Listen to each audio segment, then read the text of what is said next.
높은 놈, 배운 놈, 잘난 놈, 있는 놈 모두 다 내 얘기를 들어봐라. 나도 말 좀 해야겠다. 이 높은 데 있을 때 큰 소리 좀 쳐보자.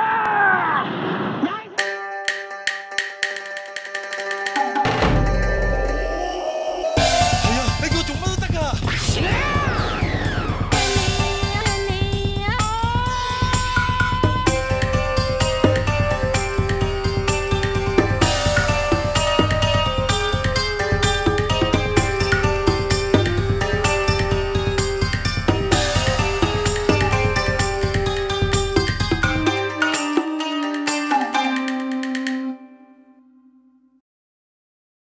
Bienvenue dans cette seconde partie de la rétrospective consacrée à l'acteur coréen Han Sung-ki. La première partie avait couvert ses tout débuts jusqu'au milieu de l'année 1986. Donc on va continuer dans cette année 1986 sur une seconde partie qui va être normalement beaucoup plus lourde en termes de qualité comparé à la première partie, parce que la première partie, il y avait quelques bons films, mais on va pas se mentir, il y avait aussi beaucoup d'œuvres un peu plus mineures, voire complètement ratées. Alors il va encore y en avoir quelques-unes dans le lot ici qui ne sont pas des films vraiment majeurs, mais il va quand même y avoir pas mal de très très bons films, et beaucoup d'entre eux d'ailleurs qui ne sont pas forcément très très connus du grand public. Donc je pense que c'est une bonne chose. C'était aussi le but de cette rétrospective, de pouvoir mettre en avant d'excellents films sud-coréens, de périodes qui ne sont pas forcément très très explorées du côté du fandom, et donc de mettre en avant des œuvres qui valent le coup. Et donc, comme je disais, on va reprendre avec le milieu de l'année 1986. On avait terminé avec la Lee Jung-ho Baseball Team, un film de sport pas super, et on va continuer avec un film qui s'appelle Wang Jin-yi, qui est réalisé par Bae Chang-ho. Donc Bae Chang-ho, un réalisateur habitué de Han Sung-ki, puisque c'est à lui qu'on doit l'excellent Légende à Bidonville, le très bon Flower on the Equator, et après des œuvres un petit peu plus mineures à mon goût comme Well Hunter et Deep Blue Night. Tout ça qui a déjà été traité dans la première partie, donc je vous renvoie à cette première partie si vous voulez avoir une idée un peu plus fournie concernant ces films. Et Bae Chang-ho, donc c'était un réalisateur assez majeur des années 80 en Corée du Sud, un réalisateur qui à mon avis était vraiment intéressant et bon à ses débuts, mais qui malheureusement, plus il avance dans sa carrière, plus ses œuvres deviennent moins réussies et moins intéressantes. Et c'est ce qui est à l'œuvre ici avec Wang Jin-yi. Wang Jin-yi, en fait, c'est le nom du personnage principal de l'histoire, et c'est un personnage historique, puisqu'il s'agit d'une très célèbre Kiseng. Donc les Kiseng, c'est l'équivalent coréen des geishas durant la dynastie Chosun, la dernière dynastie coréenne et la plus longue dynastie coréenne. Donc Kiseng très célèbre parce qu'elle était évidemment très jolie, très cultivée, et elle a connu un destin tragique. Et donc c'est ce qui est adapté ici par Bae Chang-ho, donc un film en costume, un film d'époque. Malheureusement, si comme moi vous n'êtes pas si familier de la vie de Wang Jin-yi, vous n'allez pas forcément apprendre grand chose de plus en regardant ce film, et c'est vraiment ça à mon humble avis le gros problème, c'est que narrativement c'est très décousu, il y a des grosses ellipses. En fait on passe un peu de scénette en scénette avec des grosses ellipses temporelles, mais on a du mal à faire le lien en fait entre ces différentes scénettes, et on a du mal à en retirer l'essence du personnage. Donc on reste sur le côté superficiel que j'ai indiqué, à savoir oui effectivement c'est une jolie femme, oui elle est cultivée dans un monde patriarcal, dans une société néo-confucianiste très forte, très lourde pour les femmes. Donc ça on le comprend, mais j'ai envie de dire, si on connaît un minimum l'histoire de la Corée, on le sait de base, et finalement ça a du mal à aller plus loin que cet aspect-là, je trouve. Et c'est vraiment la grosse limite du film, et ce qui l'empêche d'être totalement convaincant en ce qui me concerne. Après, c'est pas non plus pour autant un film raté, parce que Bae Chang-ho, on le sent, a quand même bien travaillé au niveau de la réalisation. Il apporte un grand soin à tout ce qui est cadrage, à essayer de créer une ambiance bien spécifique et le travail de reconstitution d'époque. Et tout ça est à ce niveau plutôt bien léché, plutôt bien mis en scène, et si bien qu'on reste quand même un minimum intéressé par les images, parce qu'on voit, même si on n'est pas vraiment impliqué plus que ça en ce qui concerne le personnage principal. Et Han Sung-ki, lui, il a un rôle finalement assez réduit, hein. C'est pas le personnage principal, et pour cause, puisque évidemment c'est Bong Joon-ho, mais il apparaît dans le premier tiers du film dans le rôle d'un petit cordonnier qui est amoureux, alors soit rempli de désir, c'est pas forcément très clair. Moi j'ai tendance à penser qu'il est amoureux, et qui donc va régulièrement espionner Wang Jin-hee quand elle prend son bain, des choses comme ça, et qui va finir par être attrapé et condamné pour ses actions de voyeur. Un rôle où il parle quasiment pas. Finalement, c'est juste une présence, c'est un second rôle assez réduit. Bon, il y a vraiment pas grand-chose à en dire de ce point de vue-là. Il fait le taf, aucun problème, mais c'est un personnage tout à fait secondaire, et donc il n'est pas plus mémorable que ça. Mais bon, vu que le film en lui-même n'est hélas pas plus mémorable que ça, on va dire que c'est tout à fait en synchronisation à ce niveau. Donc, Wang Jin-hee, voilà, un film qui ne démérite pas pour autant. Si vraiment vous êtes un fan de films d'époque, si vous êtes intéressé par ce personnage, ça mérite un coup d'œil, mais sorti de ça, c'est pas forcément un film que je recommanderais très fortement. On continue avec Bae Chang-ho sur l'année suivante, 1987, avec Our Sweet Days of Youth, où Han Sung-ki joue un étudiant en business. Alors un étudiant un petit peu immature, on va dire que c'est un peu, quand en y réfléchissant, c'est un peu une version modernisée de son rôle dans Wang Jin-hee, parce que à nouveau, il est amoureux, et à nouveau, il a du mal à exprimer ses sentiments envers la personne qu'il aime, ici une petite actrice de théâtre débutante, et il va avoir beaucoup de mal à pouvoir formaliser ses sentiments pour elle.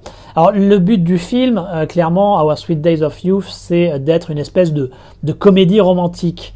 Malheureusement, encore une fois, comme je l'ai dit, Bae Chang-ho, plus il avance, moins c'est convaincant, et là, ça l'est vraiment pas, parce que en fait, le personnage de Han Sung-ki est totalement loser, maladroit à l'extrême, immature, et donc pendant 1h30 facile, on a vraiment la drague de la pitié, quoi. Où à chaque fois il essaye de faire des trucs, mais c'est totalement alambiqué, ou alors il s'y prend mal, ou il fait des bêtises, et c'est même pas drôle, en fait, c'est plus triste à voir, c'est plus pathétique qu'autre chose, et irritant en même temps. C'est-à-dire que si c'était pathétique et quelque part ça donnait un côté dramatique au personnage, bon, ça ferait une sorte d'attachement, mais même pas le cas là. C'est juste qu'on se dit, mais vraiment t'es trop nul, quoi. Fais quelque chose, prends-toi en main, deviens un peu plus adulte, deviens un peu plus responsable, deviens un peu plus actif, assume tes sentiments, dis-le franco, et ça fait que c'est très frustrant pendant les 3/4 du film de voir cette espèce de drague du pauvre, ni drôle, ni touchante, et tout simplement irritante. Et c'est vraiment surprenant quand même si on voit bien que Bae Chang-ho, malheureusement, est sur une trajectoire descendante, pour le réalisateur de Flower on the Equator, qui a été capable de trouver cette espèce d'état de grâce dans ce mélange des ambiances, à la fois est-ce que vraiment il est amoureux, est-ce que le personnage est psychotique. Là, il ne réussit pas du tout, en fait. Il est totalement à côté de la plaque, et on est avec un personnage qui est pas du tout dans le bon ton, et qui est juste agaçant durant tout le long. Et ça illustre, je trouve, à quel point Bae Chang-ho a perdu de sa maîtrise dans la gestion des styles, dans la gestion, dans l'exploration des personnages, et dans cette capacité à être ambigu par rapport aux sentiments qui sont développés, et aux personnages qui sont présentés ici. Et c'est d'autant plus frustrant que dans le dernier quart du film, finalement les choses se dénouent. Finalement, la relation entre les deux personnages commence réellement. Et alors là, ça devient très étrange parce que on a une espèce de vie de couple pendant un peu moins de 30 minutes qui est montrée en accéléré et qui part dans le tragique. Et là, ça devient finalement assez touchant. Il y a certains des éléments de la vie de couple sont illustrés avec les difficultés que ça peut procurer, et c'est assez juste dans sa description de ces problèmes de société. Et la fin tragique, ben, finalement, c'est touchant. On ressent quelque chose pour les personnages. Et on se demande finalement, mais qu'est-ce qu'il a fait là? Est-ce qu'il n'aurait pas dû simplement faire quelque chose de beaucoup plus court et de beaucoup plus percutant sur sa partie comédie romantique, et après assumer davantage son drame et se donner le temps de le développer, ce qu'il n'a pas fait ici. Et résultat, ben, on a un film qui parvient à lever la tête en toute fin, mais qui reste fondamentalement pas convaincant, quoi. Assez pas raté, mais quand même pas loin de ça, quoi.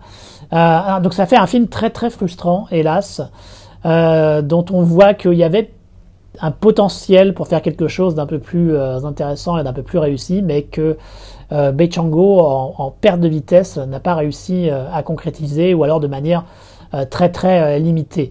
Ceci étant, c'est quand même intéressant de noter qu'on trouve déjà en 1987 qui va faire le succès de la comédie romantique coréenne durant les années 2000, voire même un petit peu avant, hein, parce qu'il y avait déjà eu des précédents. Nous, on a tendance à connaître My Sassy Girl et tous les films après qui ont suivi, mais il y avait déjà quelques précédents avant, et je me demande si Our Sweet Days of Youth, donc 1987, donc n'est pas un des tout premiers prototypes de cette tendance à faire comédie romantique qui tourne au drame sur la fin et qui va connaître un grand succès en Corée et à l'international par la suite. Donc de ce point de vue-là, le film est intéressant, mais quand même, ça reste une déception. Han Sung-ki lui-même, je le trouve pas... Je pense qu'il donne pas une mauvaise prestation, il a une performance correcte, mais il n'est pas aidé par le personnage qu'il joue, en fait, vu que le personnage est extrêmement désagréable. Évidemment, c'est pas dans son intérêt, lui, de le jouer comme ça, donc il le fait, mais ça convainc pas. Ça n'est pas une de ses meilleures prestations, et certainement pas un des meilleurs personnages qu'il a pu jouer jusque-là. Donc, comme j'ai dit, une relative déception avec ce Our Sweet Days of Youth. Heureusement, Han Sung-ki va se rattraper très rapidement l'année suivante, en 1988, avec un film qui s'appelle The Age of Success, réalisé par Jang Sun-woo, où il est un petit exécutif d'une société de publicité qui allait dans l'ongle, qui est extrêmement ambitieux et qui va mettre tout en œuvre pour monter tout en haut de la hiérarchie de sa société, qui d'ailleurs n'est pas une si petite société, qui est en fait qui fait partie d'un espèce de conglomérat assez balèze. Et en fait, avec The Age of Success, on a une parodie de la culture corporatiste qui était en train de se développer en Corée du Sud durant les années 1980. Hein. Le miracle économique sud-coréen avait été concrétisé durant les années 60-70, et dans les années 80, c'était vraiment en train de monter en puissance, avec tout un développement des chaebol et des secteurs de services, des nouveaux secteurs type marketing, publicité, tout ça. C'était une société qui était en train de passer de col bleu à col blanc. Et c'est tout ça donc qui est mis en place et qui est parodié par Jang Sun-woo. Jang Sun-woo, c'était un réalisateur qui était assez nouveau ici, puisque c'était là son deuxième film, mais c'est un réalisateur qui est, à mon humble avis, très talentueux et qui est un petit peu oublié pour une simple et bonne raison, et c'est toujours la même raison en fait, c'est que c'est un réalisateur qui n'a pas vraiment réussi à s'imposer durant la période des années 2000, donc la période de la nouvelle vague sud-coréenne, qui est celle qui a vraiment mis la Corée du Sud sur l'agenda cinématographique mondial. Certains d'entre vous le connaissent peut-être pour son dernier film qui a été un flop retentissant et qui était Resurrection of the Little Match Girl.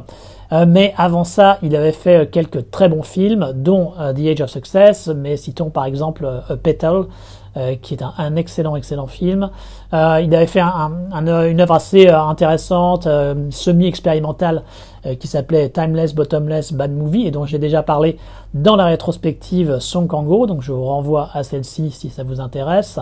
Mais donc un réalisateur talentueux et qui, je trouve, ici a trouvé une cible tout à fait judicieuse dans donc le développement de cette culture corporatiste sud-coréenne de l'époque, une culture très hiérarchisée, très stratifiée, très militarisée, et c'est quelque chose qu'il met considérablement en avant ici. Dès qu'il est question de plan marketing, les personnages prennent des saluts militaires, il y a la musique remplie de percussions qui montre bien également la référence, il y a même des références directes au nazisme, ce qui peut paraître un petit peu lourdeau, mais pas tant que ça, parce que si vous avez un petit peu suivi par exemple des écrits ou des conférences de gens comme Johan Chapoutot, vous savez que il y a quelques éléments nazis, de l'idéologie nazie qui se sont retrouvés par la suite dans certaines méthodes de management. Ça fait également sens dans le cadre de la Corée du Sud, alors moins peut-être le côté nazi, mais plus le côté militaire, puisque la Corée du Sud, jusque même au moment où le film a été fait en 1988, c'était encore une dictature militaire, et ça l'était depuis près de 30 ans durant cette période, et que, mine de rien, la culture militaire est quelque chose qui a effectivement été transposé dans la culture commerciale, corporatiste de la Corée du Sud. Durant cette période, ça a été fait à dessein parce que l'armée sud-coréenne, durant la période 50-60, était effectivement beaucoup plus avancée que le reste de la société civile en ce qui concerne ce type de méthodes de management, de méthodes organisationnelles, de méthodes opérationnelles également, parce qu'ils étaient régulièrement en contact avec les Américains, ils avaient un certain nombre de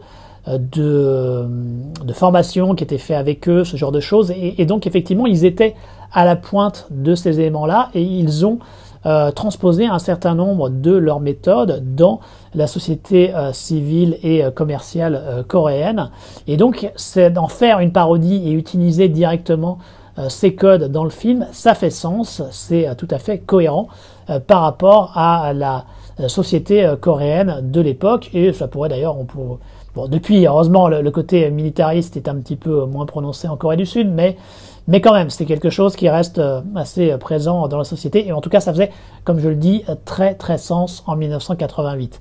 Et ça donne un résultat vraiment marrant, parce qu'il sait faire à la fois des références politiques prononcées, mais il sait également transformer ça dans des éléments qui vont totalement vers l'absurde, comme par exemple quand il y a une campagne de promotion d'un produit où ils n'arrêtent pas de baisser les prix par rapport aux concurrents, et ça tourne au pugilat, ça devient un combat de taekwondo, enfin ça part dans le délire, et ça donne quelque chose de vraiment très très drôle.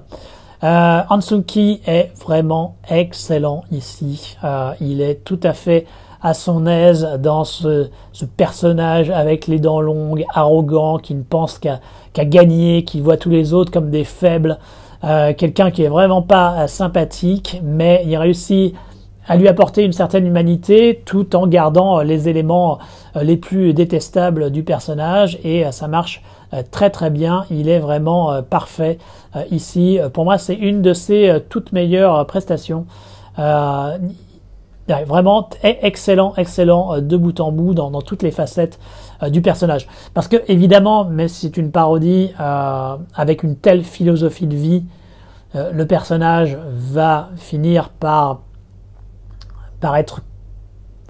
subir ce qu'il a fait subir aux autres pendant une bonne partie du film, et il va finir par se rendre compte que cette philosophie de vie de tout le temps casser les autres, de trahir et de faire en sorte de gagner à tout prix pour pouvoir monter dans la hiérarchie, il y a un moment ça finit par se retourner contre vous, et évidemment c'est ce qui va se passer là-dedans.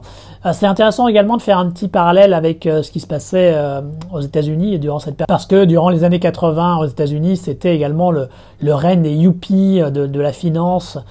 C'est cette espèce de capitalisme triomphant pur et dur, avec des personnages qui ne pensaient qu'à l'argent.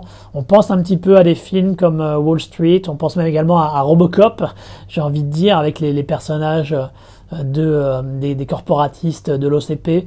Il y a un petit peu de ça dans The Age of Success, mais à une sauce spécifiquement coréenne et une sauce totalement orientée vers la comédie, mais qui marche très très bien. Moi je trouve que The Age of Success ça fait partie de ces excellents films des années 80 venant de Corée du Sud et qui sont encore aujourd'hui très injustement méconnus. Comme beaucoup des films dont je vais parler ici, il est pourtant facilement accessible puisqu'il est disponible sur la chaîne YouTube de la Korean Film Archive, donc je ne peux que vous inciter très fortement à faire l'effort, à cliquer. Alors je vais essayer de mettre les liens à chaque fois quand ils sont disponibles dans la description de la vidéo, et donc cliquez sur le lien en question et allez voir cet excellent The Age of Success. L'année suivante, Han Sung-ki est dans Chil-soo et Mansu, dirigé par Park Kwang-soo, donc un film qui lui dénote d'une évolution de la censure sud-coréenne. Alors pour rappel, durant les années 70, la censure sud-coréenne avait été extrêmement rigide, extrêmement difficile. C'est pour ça d'ailleurs que la décennie 70 est, à mon humble avis, la plus mauvaise en termes cinématographiques pour la Corée du Sud. Et avec les années 80, on est passé à un autre dirigeant, puisque Park Chung-hee, le dictateur militaire, a été tué toute fin 70. Il a été remplacé par Chun Doo-hwan, qui a légèrement relâché, mais resté quand même assez dur. Donc si bien que durant la première moitié des années 80, on était encore avec des films qui restaient dans un carcan semi-institutionnel, semi-contrôlé par la censure, on va dire, qui fait que les réalisateurs n'avaient pas vraiment les coups des franches. Et à partir de la deuxième moitié des années 80, et bien surtout suite aux événements de 1987, quand il y a eu des manifestations, des protestations très très importantes et très très fortes, et pendant que Chun Doo-hwan n'a pas pu réprimer comme il l'aurait souhaité à l'origine. Ça a été en fait le moment où finalement le processus de démocratisation a été entamé et a été avéré, on va dire, si bien que donc après ces événements de 1987, la censure a commencé à se relâcher un petit peu en Corée du Sud, et certains films ont pu commencer à s'exprimer davantage de manière beaucoup plus libre et à être beaucoup plus critique sur certains aspects du gouvernement, sur certains problèmes sociaux.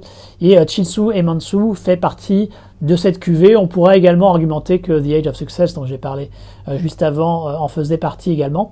Chil-soo et Mansu, donc c'est l'histoire de deux personnages, Chil-soo et Mansu. Chil-soo, c'est un petit peintre, un petit artiste, on va dire, mais qui est un petit peu qui sait pas très bien ce qu'il va faire de son futur, qui passe d'un job à un autre, qui a l'air plus intéressé par draguer les filles que vraiment développer une carrière, et il va se lier d'amitié avec Mansu, qui lui est quelqu'un d'un peu plus intellectuel, mais qui est également en marge de la société sud-coréenne, parce que son père avait été un activiste communiste, et donc il porte encore les stigmas en lui, et donc les deux vont devenir amis et vont également travailler ensemble à faire des espèces de posters dessinés sur les buildings de la ville. Voilà. Et Chil-soo et Mansu, donc ce qui est le plus intéressant, c'est vraiment un instantané de la vie en Corée du Sud durant cette période, et de la frustration que pouvait connaître une partie de la population par rapport au reste de la dictature, toujours cette présence de la dictature militaire et l'impossibilité vraiment de pouvoir aller jusqu'au bout de ses rêves en fait. Alors c'est exprimé de manière indirecte pendant une bonne partie du film parce que les 2/3 faciles du film c'est en mode plutôt tranche de vie, voire limite comédie romantique, puisqu'on passe une bonne partie du récit à suivre Chil-soo en train de draguer une petite employée de Burger King. Mais c'est pas désagréable. Je trouve que ça parvient bien à canaliser ce qu'était la société sud-coréenne, la vie en Corée du Sud durant les années 1980. Avec une présence américaine, mine de rien, assez forte. Alors ici, je pense que c'est exprimé de manière assez critique, mais c'est quand même un peu plus subtil que d'autres films l'avaient fait avant, type Between the Knees. C'est pas dans l'attaque frontale comme ça, c'est un poil plus subtil.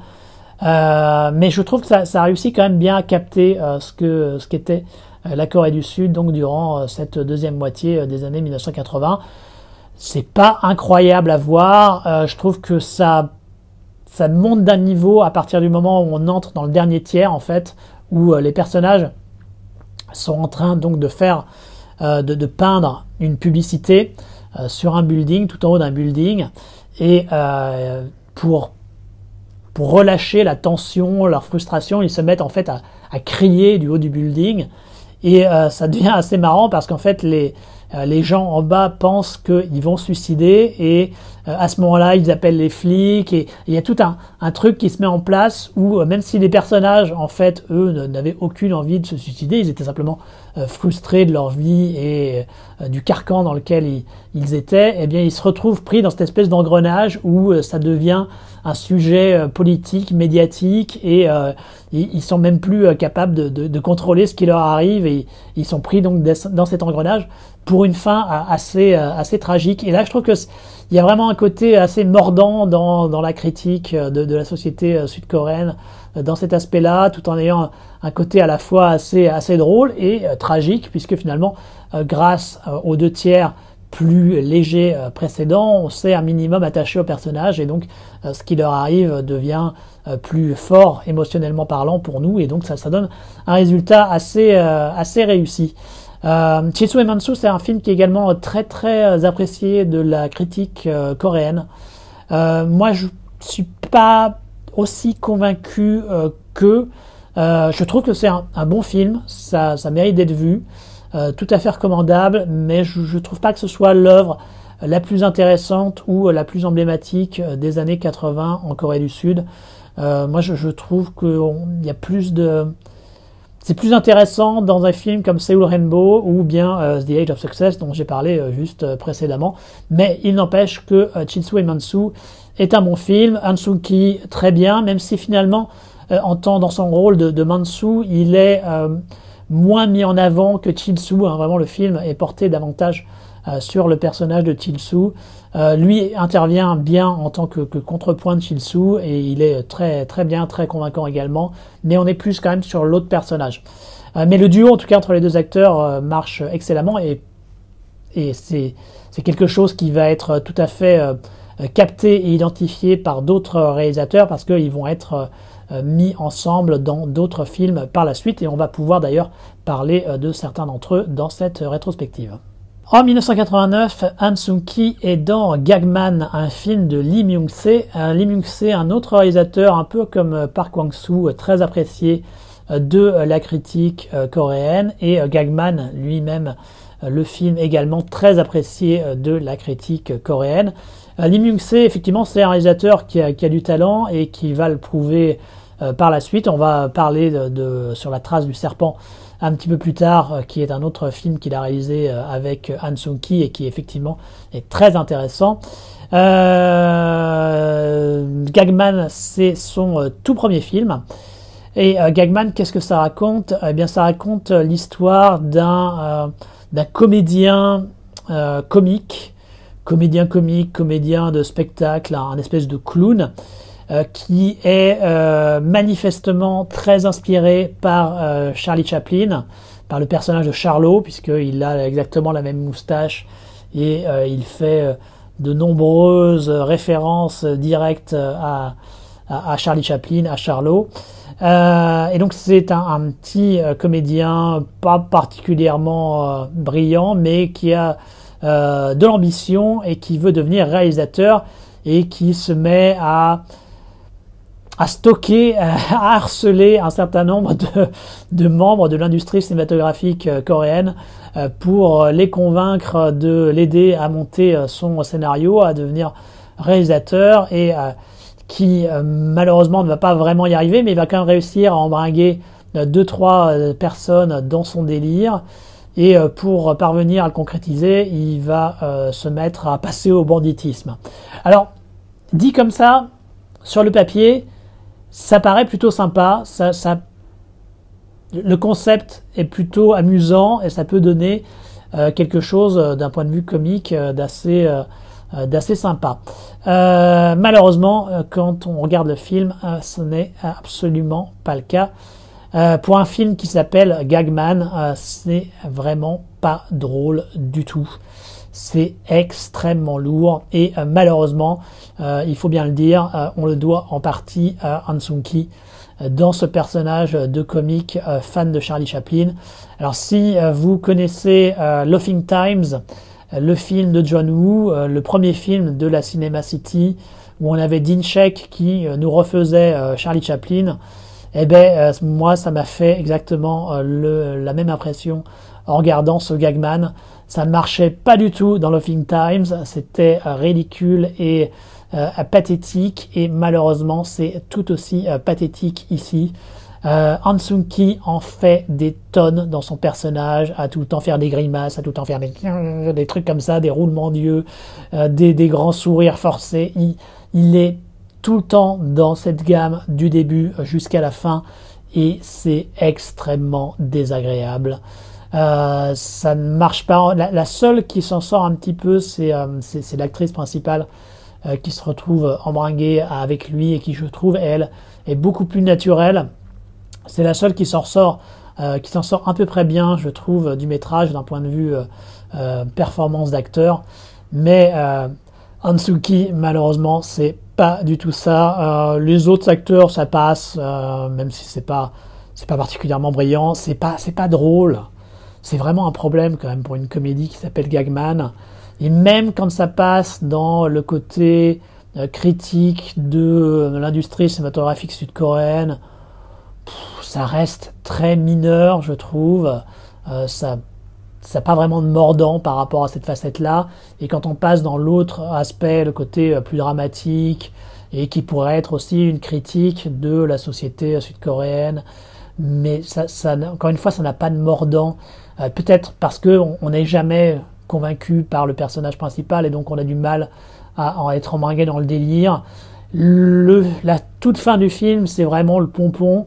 On se retrouve en fait dans, j'ai envie de dire, dans le devoir, dans la composition d'un enfant de 6 ans qui sait pas trop comment terminer et qui va essayer de s'en sortir par une pirouette.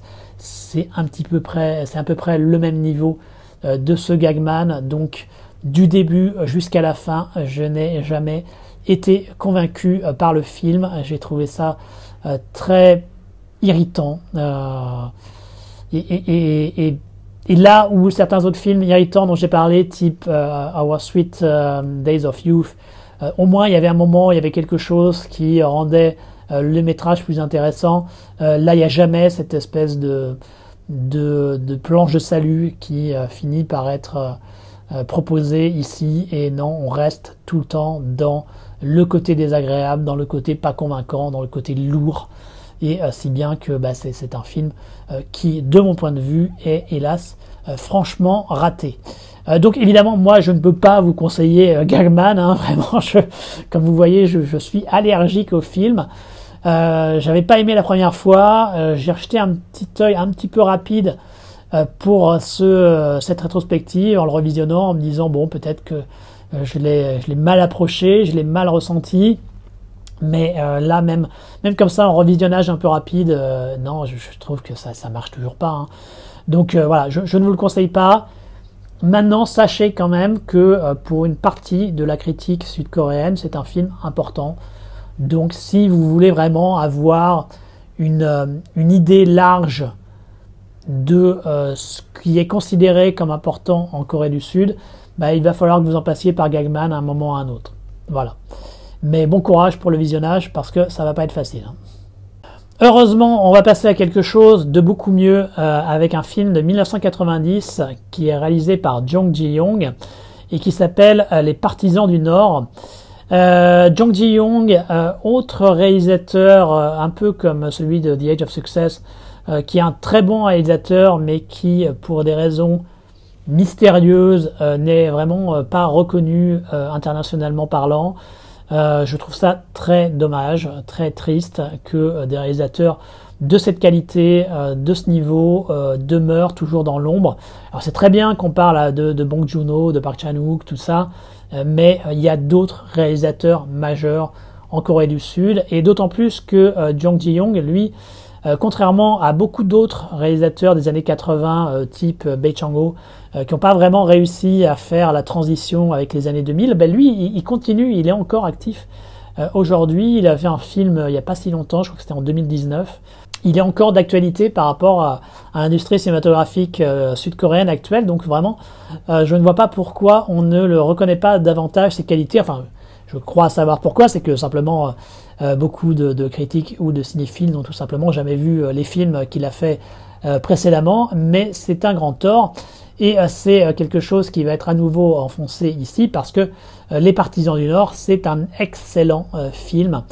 Encore une fois, un film qui est emblématique de l'assouplissement de la censure sud-coréenne de l'époque, puisque le film raconte la vie de partisans pro-communistes durant la guerre de Corée. Donc il y a eu un certain nombre de gens en Corée du Sud qui ont rejoint les rangs de milices pro-communistes durant cette période et qui donc derrière les lignes sud-coréennes ont combattu pour faire en sorte que le Nord triomphe dans la guerre de Corée. Évidemment, on sait que ça n'a pas réussi et donc c'est une histoire foncièrement tragique qui est racontée ici et une histoire qui était également relativement taboue en Corée du Sud. La Corée du Sud évidemment avait une posture férocement anti-communiste et anti-Corée du Nord, ce qui est logique, puisque évidemment elle avait été menacée très sérieusement par celle-ci. Et donc pendant longtemps, tout ce qui était film de guerre avait tendance à montrer une vision très simpliste de la guerre de Corée, avec les bons patriotes sud-coréens anticommunistes qui combattaient des communistes extrêmement cruels.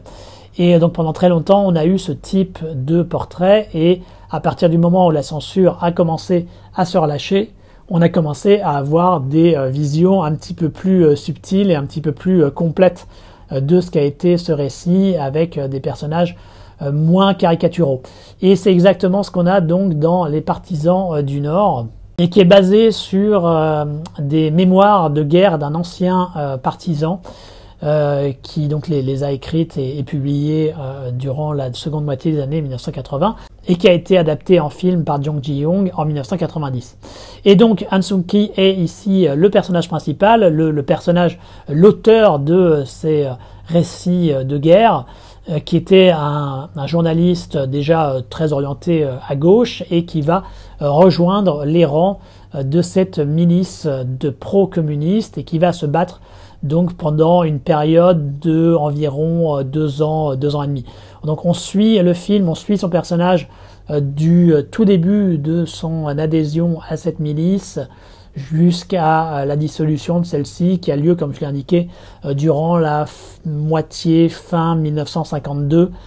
Et donc pendant toute cette période, on va voir ce qui se passe, la vie dans la milice, les opérations d'embrigadement d'un certain nombre de villageois, les clashs avec l'armée sud-coréenne, les abus qu'il peut y avoir envers la population, envers leurs propres membres au sein de la milice communiste, tout ça, présenté de manière, je trouve, très crédible, très à propos. C'est-à-dire qu'on voit vraiment que il y a un idéalisme sincère chez la plupart d'entre eux, mais que cette situation particulière, situation de crise, va exacerber un certain nombre de caractéristiques, de traits parfois parmi les moins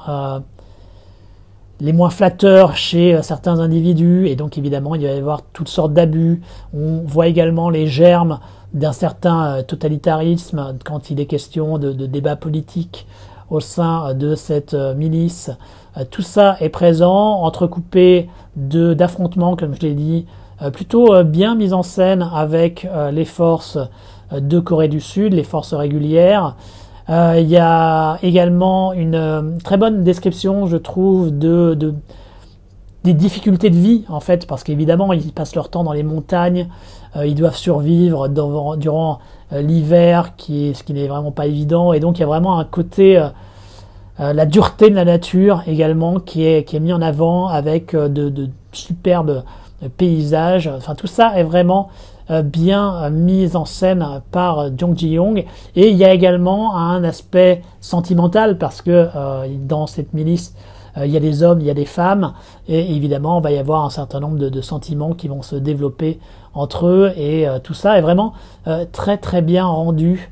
Je pense que c'est un témoignage qui fait honneur à ce qui a été fait ici, en tout cas à ce qu'ont vécu ces personnages. Alors après, on peut ne pas être d'accord évidemment avec ce qu'ils ont fait et aux valeurs auxquelles ils croyaient, mais on voit que c'était également quelque chose de sincère, et qu'il y a eu énormément de souffrance de leur côté également, et donc ça donne un aspect, je trouve, plus complet de la difficulté qu'a été la guerre de Corée et tous les déchirements politico-idéologiques que la Corée a dû faire face durant cette période du tout début de l'après-Seconde Guerre mondiale.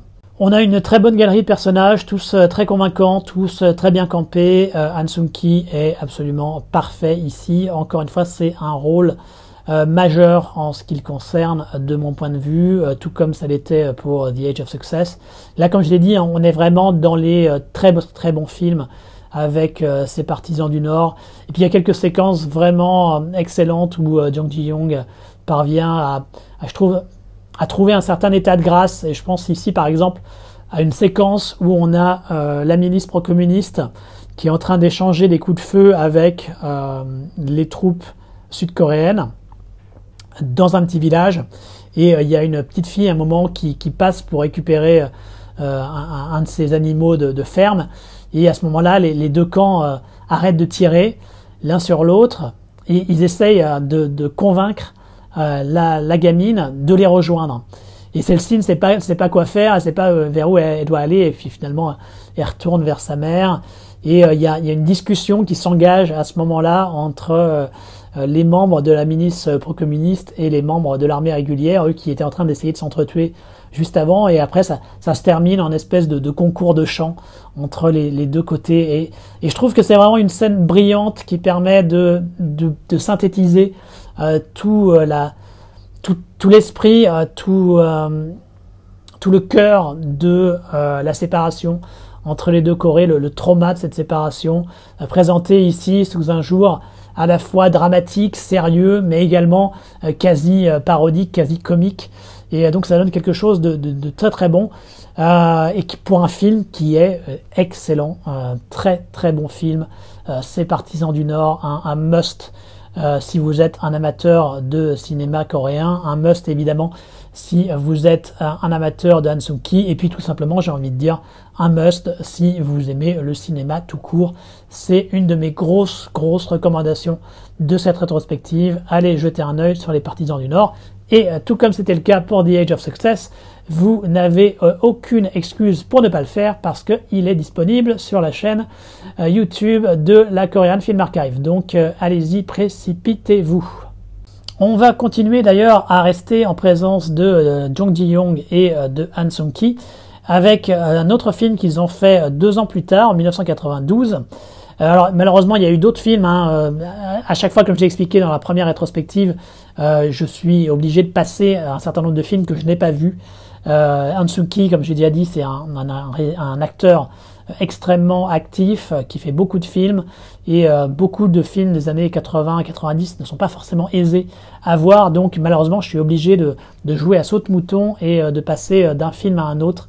Donc je le regrette, là je passe un certain nombre de films que j'aurais adoré pouvoir discuter, mais malheureusement ne les ayant pas vus, je ne peux pas aller plus loin. Donc je passe directement à l'année 1992, donc pour un nouveau film, comme je l'ai indiqué, de Jung Ji-young, qui s'appelle White Badge, on va le faire à la française, qui est à nouveau un film assez engagé politiquement, ce qui est une caractéristique assez récurrente de Jung Ji-young en tant que cinéaste. Et ici qui parle de l'implication de la Corée du Sud dans la guerre du Vietnam. Alors c'est quelque chose qui n'est pas forcément très très connu en dehors de Corée du Sud, mais la Corée du Sud a effectivement été impliquée dans la guerre du Vietnam aux côtés des troupes américaines, tout comme d'ailleurs la Corée du Nord a également participé à son niveau à l'effort de guerre du Vietnam Nord, de Hanoï. Et alors par contre, ce qui est assez rigolo, c'est que là où on peut dire que la Corée du Nord était venue à l'aide du Nord-Vietnam avec un côté très solidarité, on va dire, pour des pays comme ça qui ont été séparés à cause de la guerre froide, avec aussi l'idée quand même de se montrer, de gagner en popularité dans son bloc communiste. Mais de manière générale, c'était quand même un aspect assez solidarité envers un pays donc avec un destin similaire. Eh bien, c'est pas exactement le cas de la Corée du Sud. La Corée du Sud, elle est moins intervenue dans le Sud-Vietnam parce qu'elle se sentait dans un destin commun avec le gouvernement du Sud-Vietnam. Elle l'a fait surtout parce que elle a pu monnayer tout un tas de concessions politiques et financières des États-Unis pour son propre développement, pour ses propres intérêts en fait.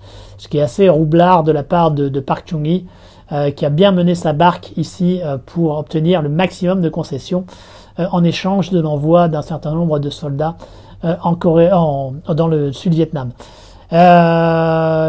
L'implication de la Corée du Sud dans la guerre du Vietnam, elle a été beaucoup en termes de défense et de travaux d'infrastructure, de sécurité, mais il y a eu également quelques unités qui ont été déployées au combat. Donc là, on est plus sur cet aspect-là. Et donc dans White Badge, on a Han Sung-ki qui est un vétéran du conflit, qui joue ici un écrivain. On est à la toute fin des années 70, juste après la mort de Park Chung-hee. Et donc celui-ci va être commissionné par un journal pour écrire une histoire sur l'implication de la Corée du Sud dans la guerre du Vietnam. Et à partir de là, celui-ci va reconnecter avec un ancien de ses camarades qui a également été impliqué dans la guerre du Vietnam et qui a eu beaucoup de mal à s'en remettre et qui est toujours agité de pulsions suicidaires. Et ça va lui faire également revivre un certain nombre des traumas qu'il a pu connaître durant la guerre.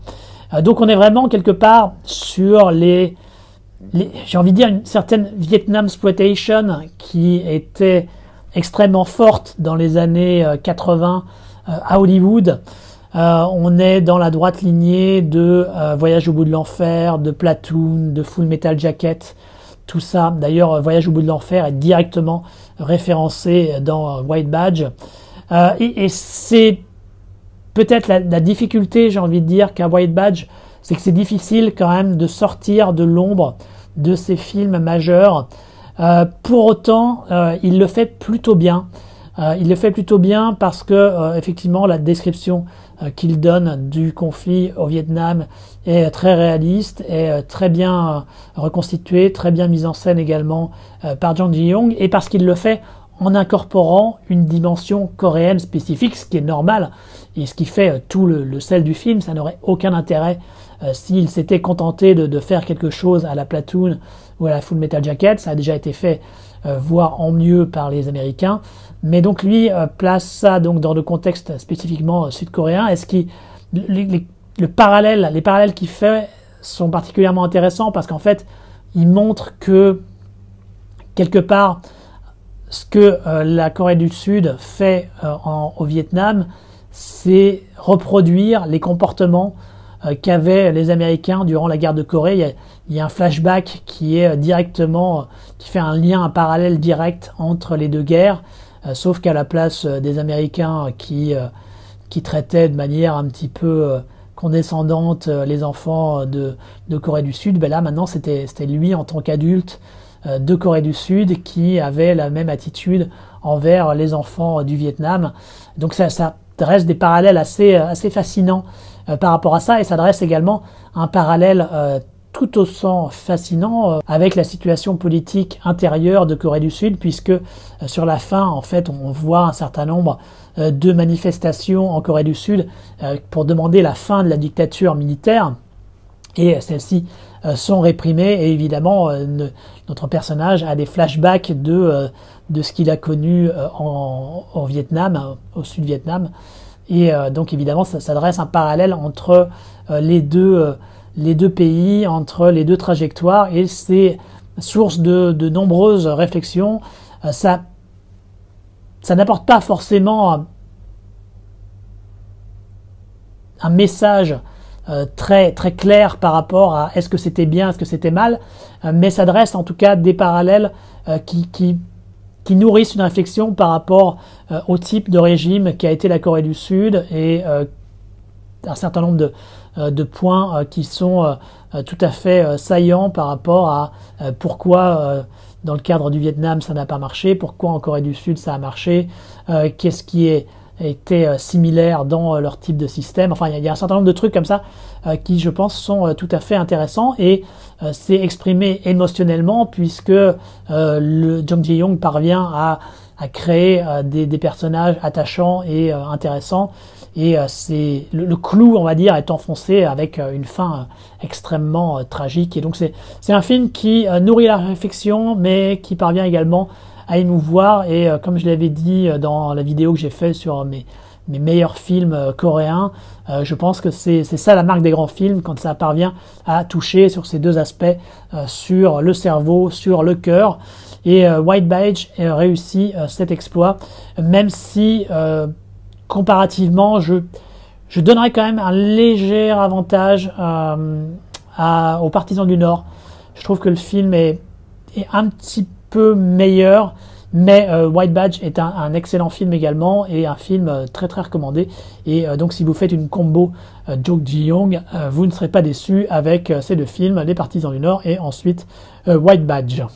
On passe à un film de 1993 de Park Kwang-soo, donc le réalisateur de Chil-soo et Man-soo, qui s'appelle L'île étoilée. L'île étoilée, c'est l'histoire d'un fils qui va accomplir, ou en tout cas tenter d'accomplir la dernière volonté de son père, de faire en sorte qu'il soit enterré dans son village d'origine. Et donc ce fils va amener son père. Han Sung-ki, lui, est l'ami du fils en question, et il l'accompagne dans son périple, sauf que quand ils atteignent le village en question, eh bien la majorité des villageois refusent que celui-ci soit enterré ici, et en fait au fur et à mesure du film, on va comprendre que c'est lié à ce qui s'est passé durant la guerre de Corée. On va voir un certain nombre de flashbacks qui vont nous expliquer pourquoi en fait celui-ci est considéré comme persona non grata. Donc on est de nouveau un petit peu sur le même terrain, j'ai envie de dire, que Les Partisans du Nord, c'est-à-dire une évocation des traumas de la guerre de Corée, mais pas sur le côté frontal, pas dans le côté la guerre directe entre Corée du Nord et Corée du Sud à coups de champ de bataille type frères de sang. Non, là on est vraiment sur le côté arrière, et avec les dissensions et les déchirements que ça a créé au sein de petites communautés à travers la Corée du Sud. Et sur le papier, c'est intéressant, en tout cas le sujet est intéressant, et cette idée de traitement est également plutôt culottée et plutôt bien vue. Malheureusement, je trouve que dans l'exécution, ce n'est pas totalement convaincant. Et ça souffre également de la comparaison d'un autre film dont on va parler juste après, qui est sur un sujet très similaire. Alors peut-être que si vous ne l'avez pas vu, vous l'apprécierez davantage. Moi, il se trouve que j'avais déjà vu l'autre film avant et ça m'a empêché un petit peu d'apprécier davantage L'île étoilée. Son problème, en fait, c'est qu'il y a le cœur dramatique du film, comme je l'ai dit, c'est par rapport à ces traumas liés à la guerre de Corée. Et je trouve que le film se perd pendant une bonne moitié sur des intrigues secondaires liées au village qui sont pas vraiment très intéressantes, plutôt qu'aller à l'essentiel. Le film se perd un petit peu narrativement parlant et se dilue son potentiel dramatique. Et quand finalement on part vraiment dans le nœud du problème, là ça devient plus intéressant, mais comme je l'ai dit, ça a déjà été fait mieux ailleurs. Et résultat, donc on n'est jamais totalement impliqué par rapport à ce qui est proposé ici. Alors d'autant plus qu'il y a une espèce de twist, on va dire, un simili-twist à un moment sur l'identité des troupes qui sont en train de mettre de mettre en place un nouveau système dans le village. J'ai du mal à savoir si ça a vraiment existé, si c'est vraiment basé sur des faits réels ou si c'est juste une idée scénaristique. Si c'est le cas, moi j'ai trouvé que c'était un petit peu lourdeau comme façon de faire. Anecdote intéressante, le scénariste du film c'est un certain Lee Chan-dong, donc c'est quand même pas quelqu'un de la dernière pluie, mais il n'empêche que je trouve qu'ici ça n'accouche pas de l'essentiel du potentiel dramatique qui est possible, et c'est lié à la fois au scénario qui, à mon avis, comme je l'ai dit, n'est pas assez concentré sur son sujet principal, et également dans la réalisation qui manque un petit peu de punch. Et c'est dommage, c'est vraiment dommage parce que il y avait tout ce qu'il fallait, tous les ingrédients pour arriver à quelque chose d'intéressant. Han Sung-ki, lui, il a un rôle plutôt en retrait. Il a un double rôle d'ailleurs, puisqu'il joue l'ami en question, l'ami du fils en question dont j'ai parlé. Mais il est également, il joue le descendant, enfin l'ascendant de celui-ci qui habitait également le village. Mais dans les deux cas, il a un rôle plus d'observateur en fait. Il n'est pas vraiment activement part aux événements, il est plutôt sur le côté je regarde ce qui se passe, un rôle de témoin. Donc c'est évidemment moins impliquant pour nous, mais il le fait pas mal. Après, il y a rien à redire sur son rôle, sur sa prestation. Je pense que il le fait avec le professionnalisme qui est attendu, mais vu que le film malheureusement est un peu dilué et ne parvient pas à atteindre l'essentiel de ses objectifs, ça laisse pas une impression plus marquante que ça, hélas. Mais ça reste un sujet, encore une fois, qui est intéressant. Je le mettrai derrière Les Partisans du Nord, je le mettrai derrière l'autre film dont je vais parler juste après. Mais quand même, c'est le sujet est intéressant, et pour ceux qui sont vraiment intéressés par cette partie de l'histoire très confuse et très douloureuse de la Corée du Sud, je vous mettrai quand même une très légère recommandation à regarder le film, même si moi je n'ai pas été totalement convaincu par l'entreprise. Et l'autre film en question dont je parlais, qui traite d'un sujet similaire, c'est un film qui a été fait l'année d'après, en 1994, par mon réalisateur sud-coréen favori, Im Kwon-taek, et il s'agit des Monts Taebaek. Alors les Monts Taebaek, en fait, c'est l'adaptation d'une série de livres qui était une série de 10 livres très ambitieuse, publiée à la fin des années 1980, et qui raconte donc les destins croisés d'un certain nombre de personnalités dans une petite communauté dans le sud, je crois, de la Corée du Sud, et qui vont se retrouver, évidemment, être totalement bouleversés par les événements. Alors ici, c'est juste avant la guerre de Corée. En fait, c'est entre 1948 et 1949, mais il y avait déjà ces milices communistes, hein, dont on a parlé sur les partisans du Nord, mais ils étaient déjà en action durant la période pré-guerre de Corée. Et donc là, on va voir en fait ce qui se passe au sein d'une petite communauté, comment celle-ci se retrouve à passer un moment sous la domination communiste, puis sous la domination gouvernementale, et ainsi de suite, et toutes les conséquences que ça génère. Et c'était vraiment un projet très ambitieux et qui tenait beaucoup à cœur à Im Kwon-taek. Il l'a réalisé juste après La chanteuse de Pansori, donc ça avait été un succès énorme, La chanteuse de Pansori, et il avait donc vraiment les coudées libres pour pouvoir entreprendre ce film. Il voulait d'ailleurs le faire en 2 films, parce que c'est quand même, comme je l'ai dit, une dizaine de volumes, donc c'est beaucoup d'événements à mettre en scène. Mais le sujet a été polémique en Corée du Sud, si bien que sous la pression, il a fini par faire un seul film, par condenser tout ça en un seul film de 2h40.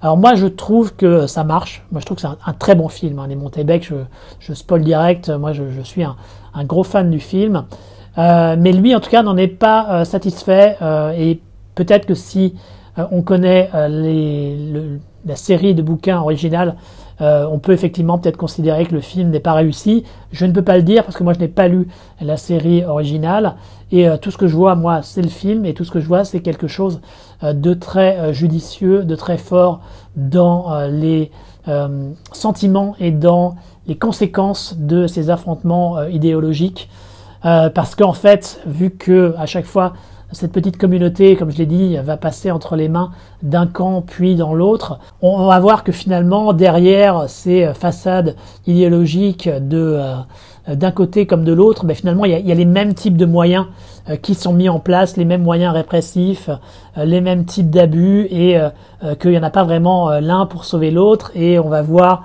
les personnalités d'un certain nombre d'individus qui vont se révéler dans ces circonstances très particulières, certaines pour le meilleur, certaines pour le pire, et je pense que c'est tout à fait judicieux et tout à fait juste par rapport à ce qui se passe durant ces moments de crise. C'est exactement durant ce type de période que l'humanité réelle et profonde, ou l'inhumanité réelle et profonde de chaque personne se révèle, et c'est extrêmement bien montré ici dans les monts Taebaek, avec également une bonne reconstitution historique, avec également tout ce qu'il faut de drame, de sentiments déchirés.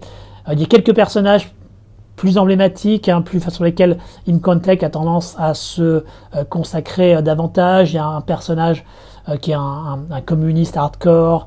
Il y a également son alter ego du côté gouvernemental. On a le personnage d'une jeune chamane. On a le personnage joué par Han Sung-ki qui est un professeur, fils de notable, qui est un peu, encore une fois, dans une position un peu de personnage témoin, un peu comme dans L'île étoilée. C'est pas quelqu'un qui essaye vraiment de prendre position sur les deux idéologies, mais qui essaye au contraire de garder son humanité dans ce contexte difficile, mais tout en essayant de survivre, ce qui l'oblige à parfois aller à l'encontre de certains de ses principes. Donc c'est assez touchant. Il y a un personnage également qui rappelle beaucoup le père de Im Kwon-taek, puisque le père de Im Kwon-taek c'était quelqu'un qui était le fils d'un notable, donc quelqu'un de bonne famille, quelqu'un qui avait bien, on va dire, profité de l'ancien système sud-coréen qui était extrêmement conservateur, extrêmement néo-confucianiste, et qui s'est pris d'intérêt pour l'idéologie communiste, et qui a rejoint un camp de partisans, de militants, de milices communistes, et qui donc s'est retrouvé dans les montagnes. Et donc c'est quelque chose que Im Kwon-taek connaît très bien, puisque c'est quelque chose qu'il a vécu par l'intermédiaire de son père, et c'est quelque chose qu'il est à même de mettre ici dans les monts Taebaek, et je trouve qu'évidemment ça renforce encore le côté émotionnel et le côté dramatique et tragique du film. Et donc je pense qu'il y a vraiment une combo assez excellente à faire pour vous si vous voulez en connaître davantage sur cette période de l'histoire coréenne, en regardant les partisans du Sud, en regardant les Montébec, et ben vous aurez vraiment, je pense, une vision tout à fait juste de ce qui a pu se passer durant cette période. C'est déchirant, c'est très très fort, dramatiquement parlant, c'est tragique. Et c'est un excellent film, même si, comme je l'ai dit, Im Kwon-taek lui-même est extrêmement critique envers les Montébec. Moi, je considère que c'est un des tout meilleurs films d'Im Kwon-taek. Peut-être pas son meilleur, hein, je reste sur La chanteuse de Pansori, mais pour moi, les Montébec fait partie du top 5, top 5 Im Kwon-taek, et c'est pas peu dire parce que il a extrêmement de bons films à son actif. Donc évidemment, grosse recommandation également, tout comme pour les partisans du Nord, c'est Montébec. On continue avec un film de 1996 qui s'appelle L'homme qui dort, de Kohei Oguri, et qui, comme le nom de son réalisateur peut vous l'indiquer, est un film japonais. L'homme qui dort, c'est Han Sung-ki. Han Sung-ki qui a été...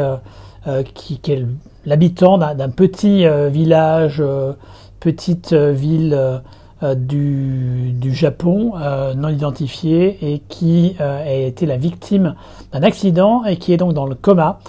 Et on va se retrouver à suivre différents personnages au sein de cette communauté qui sont plus ou moins connectés avec cet homme qui dort, avec cet homme qui est dans le coma.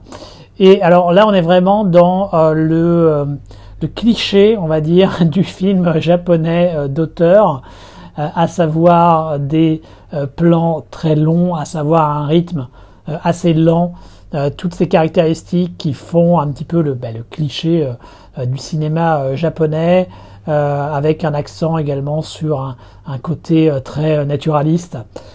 Et autant je trouve que sur le début du film, ça marche plutôt pas mal. On est intrigué, on se demande qu'est-ce que le réalisateur va en faire. Il y a une certaine beauté, une certaine zénitude là-dedans. Malheureusement, plus le film avance et plus on se rend compte que il n'a pas vraiment grand-chose à dire. Il n'y a pas vraiment de propos particuliers très prononcés par rapport à ça. Donc on a juste des espèces de petites tranches de vie, des petits instantanés de vie de différents personnages, mais dont très franchement, plus on avance et plus on a tendance à se désintéresser. Et c'est vraiment dommage parce que je trouve qu'il y avait quelque chose ici à faire. Il y avait en tout cas une capacité à créer une ambiance, à montrer quelque chose du quotidien qui était assez intéressant, mais ça se délite malheureusement assez vite à mon goût. Et donc au final, je trouve que cet homme qui dort est assez décevant. Pour Han Sung-ki, en tout cas, ça a dû être un rôle assez facile, puisque il passe l'essentiel de son temps à être allongé dans un lit et il ne fait quasiment rien. Il apparaît un petit peu dans une séquence onirique à la fin dans une forêt où on le voit enfin à bouger un peu. Mais enfin, autrement, ça a dû être le rôle le plus facile de toute sa carrière. Donc tant mieux pour lui. Mais il y a vraiment rien de notable, quoi. Mais c'est quand même intéressant de remarquer que c'est donc son premier film japonais et que ça veut dire que durant ce moment de sa carrière, donc à partir de la deuxième moitié des années 90, il a été remarqué par un certain nombre de réalisateurs à l'international et il va donc se retrouver maintenant assez régulièrement dans des productions étrangères ou dans des coproductions avec d'autres pays parce qu'il a cette image, parce qu'il a ce bagage, cette expérience et un minimum de star power également. Et donc ça va amener à des développements assez intéressants du point de vue de sa carrière. Mais c'est pas avec cet homme qui dort, malheureusement, que ça se concrétise de la façon la plus intéressante de mon point de vue. Pour moi, c'est un film, hélas, un petit peu vain et raté. La même année, Han Sung-ki est dans un autre film de Im Kwon-taek après Les Montébec. C'est normal, Han Sung-ki c'est un acteur habitué de Im Kwon-taek qui s'appelle Festival. Festival, j'en ai déjà un petit peu parlé dans la vidéo que j'avais consacrée à Im Kwon-taek. Donc c'est l'histoire d'un écrivain joué par Han Sung-ki donc qui va aller dans le petit village dont il est originaire, dans lequel vivait sa mère, sa mère qui vient juste de décéder, et donc il va assister et organiser les obsèques de celle-ci. Et durant ces obsèques, qui sont des obsèques traditionnelles coréennes, qui durent quand même assez longtemps, sur, je sais plus si c'est une semaine ou 3 jours, enfin c'est un truc assez long, avec toutes les personnalités de la famille, les amis qui se réunissent, tout ça, donc avec beaucoup de gens, beaucoup de choses à faire. Et bien évidemment, il va y avoir tous les squelettes dans le placard de la famille qui vont commencer à se révéler, et donc il va y avoir tout un tas de déchirements familiaux qui vont se mettre en place ici. Alors, sur le papier, ça peut paraître comme un mauvais scénario d'un film d'auteur français, mais non, au final, c'est pas le cas du tout.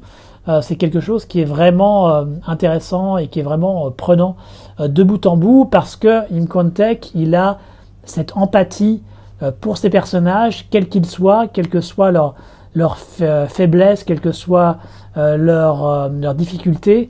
Il y a vraiment un intérêt sincère dans ce qui peut leur arriver, et il parvient à le transmettre émotionnellement au spectateur, et donc au final ça fait qu'on est touché par ce qu'on voit et on est totalement impliqué dans le film, et ça donne un très beau film au final, ce festival. Han Sung-ki, lui, est à nouveau dans une position plus... Alors il est actif ici dans l'organisation des obsèques, mais c'est pas forcément autour de lui que ont lieu la plupart des intrigues les plus émotionnellement fortes. Donc il est plus à nouveau dans une posture de témoin des événements davantage que quelqu'un de vraiment actif, mais il est très très adapté à ce type de situation, et il est capable donc de porter ça, d'être un espèce de pôle de stabilité au sein de cette famille en plein tourment. Et autre point qui fait de Festival un film très réussi, c'est que on a vraiment cette description dans le détail de toute cette procédure d'obsèques traditionnelles coréens, et ça c'est assez fascinant à voir si vous n'êtes pas tout à fait au courant de ce genre de choses, ce qui était mon cas. Ça montre un autre aspect de la culture coréenne, culture qu'on imagine être quand même un petit peu en train de disparaître avec les évolutions du temps et de société. Il y a également un certain nombre de tranches de vie dans la communauté qui sont intéressantes, avec toujours cette capacité de mise en scène et de cadrage de Im Kwon-taek, avec de magnifiques compositions. On a vraiment toujours ces personnages tout petits inscrits dans un paysage magnifique. Ça fait partie vraiment des spécialités de Im Kwon-taek, et c'est à nouveau présent dans Festival. Je ne pense pas que Festival soit le tout meilleur film d'Im Kwon-taek, loin de là, mais c'est encore quelque chose de très solide et de très recommandé. On passe à 1998 avec un film qui s'appelle Art Museum by the Zoo, réalisé par Lee Jong-young. Art Museum by the Zoo, c'est une comédie romantique. Ça fait partie de ces comédies romantiques qui ont commencé à mettre un petit peu le cinéma coréen sur la carte du cinéma mondial. C'était un petit peu avant le choc de Park Chan-wook, de Bong Joon-ho, tout ça du début des années 2000. Il y a eu un certain nombre de films comme ça, Christmas in August, Art Museum by the Zoo, qui ont commencé à préparer le terrain. Et donc celui-ci a très bonne presse à ce niveau. C'est vrai que le concept est assez sympa, puisqu'on a un militaire, alors un militaire appelé, qui fait son service militaire. Le service militaire en Corée du Sud est assez long, et il est en permission, et il veut retrouver sa petite amie, et quand il va dans l'appartement de celle-ci, en fait il découvre qu'elle n'est plus là, que c'est quelqu'un d'autre qui a pris sa place, et qu'en fait sa fiancée a décidé de le larguer. Et la personne qui est maintenant dans l'appartement, c'est une petite vidéaste qui a des ambitions de cinéaste et qui travaille sur un script. Et en fait, les deux personnages, l'homme et la femme, vont se mettre à collaborer à l'écriture de ce script en projetant leur vision de l'amour par rapport à leur propre relation ou absence de relation. Et donc à partir de là, évidemment, on a un certain nombre de scènes oniriques qui sont censées représenter ce qui se passe dans le scénario. Et comme je l'ai dit, le concept est vraiment sympa et je pense qu'il y avait un potentiel réel dans l'exploration comme ça des fantasmes et des idées de l'idéalisme, d'un certain idéalisme amoureux également, à travers les possibilités offertes par l'imagination de l'écriture d'un scénario. Malheureusement, ce qui me pose problème avec Art Museum by the Zoo, c'est que cet aspect est finalement assez peu exploité et on passe la plus grande partie du temps simplement avec les personnages principaux, les personnages du monde réel. Et ceux-ci, bien que leur romance et leurs interactions marchent, ça donne quelque chose d'assez sympathique, mais finalement d'un petit peu convenu. On reste dans les caractéristiques classiques de la comédie romantique, on va dire, alors que ça pouvait être dynamité par l'imagination, par l'imaginaire qui était ouvert à travers l'écriture du scénario. Et donc ça fait que j'ai quand même un petit goût de frustration avec ce Art Museum by the Zoo, avec ce concept très sympathique qui n'est pas exploité aussi optimalement que je l'aurais souhaité. Hansuki, lui, il joue en fait le crush du personnage féminin principal, de la vidéaste. C'est un assistant parlementaire, a priori, qui apparaît vraiment assez peu dans le monde réel, qu'elle n'ose pas aborder. Donc elle a une vision idéalisée de celui-ci, et elle se l'imagine et elle espère, mais finalement il n'y a rien qui arrive, et donc elle le projette dans le scénario, et il apparaît également donc en tant que personnage du scénario. Mais comme je l'ai dit, c'est des moments qui sont finalement assez peu présents dans le film, donc c'est bien qu'il a un rôle assez secondaire.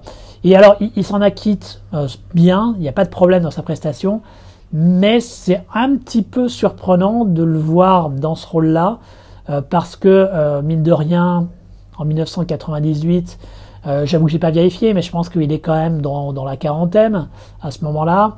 L'actrice et le personnage qu'elle joue est censé avoir début, milieu de vingtaine.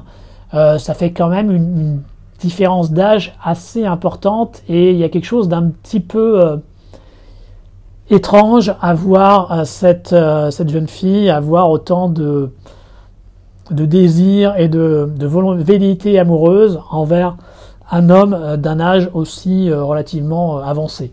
Donc c'est un élément que je trouve un petit peu surprenant, un choix de casting assez étonnant et qui n'est pas forcément au bénéfice du film. Alors, c'est pas vraiment problématique en soi, après tout, on peut tout à fait avoir des relations avec des gens qui sont plus âgés que nous, c'est aucun problème de ce point de vue-là, mais choix quand même un petit peu surprenant. Après, en tant que comédie romantique, ça marche, c'est pas la meilleure comédie romantique qui soit, mais ça parvient à faire le taf. Il y a quelques moments un petit peu amusants dans les interactions entre les deux personnages, quelques trucs un petit peu mignons. Ça, si vous êtes vraiment un fan de comédie romantique, vous devriez y trouver votre compte, mais voilà, il n'y aura pas plus que ça malheureusement, alors que le potentiel était là. Donc c'est une très très légère recommandation en ce qui me concerne pour ce Art Museum by the Zoo.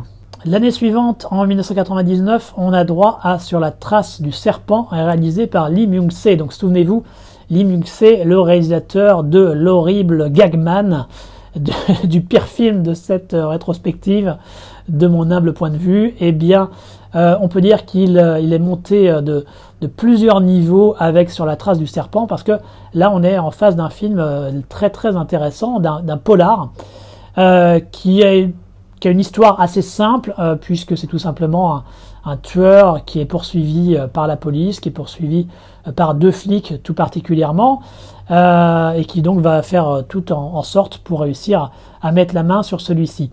Le tueur, c'est Han Sung-ki, et le flic principal, il est joué par le même acteur que celui qui faisait le duo de Chil-soo et Man-soo.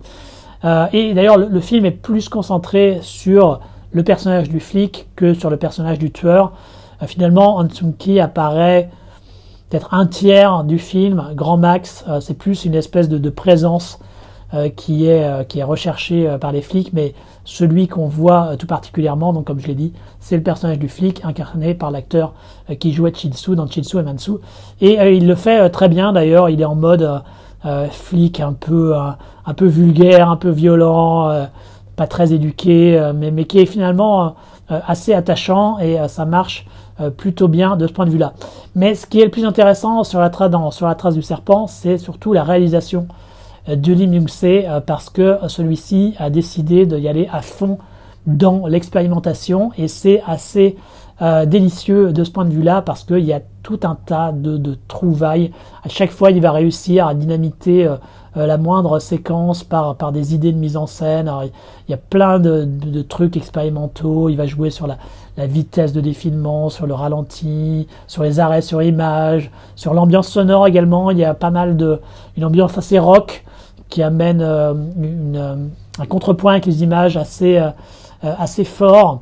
Il y a vraiment un travail constant du début jusqu'à la fin de Lee Myung-se pour dynamiter visuellement son film, pour permettre de rendre ça intéressant du point de vue de la mise en scène. Et donc ça fait vraiment tout le sel de Sur la trace du serpent, qui d'un point de vue scénaristique, d'un point de vue narratif, est pas incroyable, hein. On est vraiment dans une intrigue policière très classique, mais grâce à cette approche de mise en scène, de montage, eh bien, on a un film qui est tout à fait fascinant et très très recommandable, et qui marque également les débuts, on va dire, d'une identité spécifique du polar coréen. Alors c'est pas forcément les tout débuts, hein. Il y avait déjà eu quelques films, quelques polars qui avaient commencé à faire leur marque dans le monde du cinéma coréen. Il y avait un film d'ailleurs qui s'appelait Two Cops, qui était fait quelques années avant Sur la trace du serpent,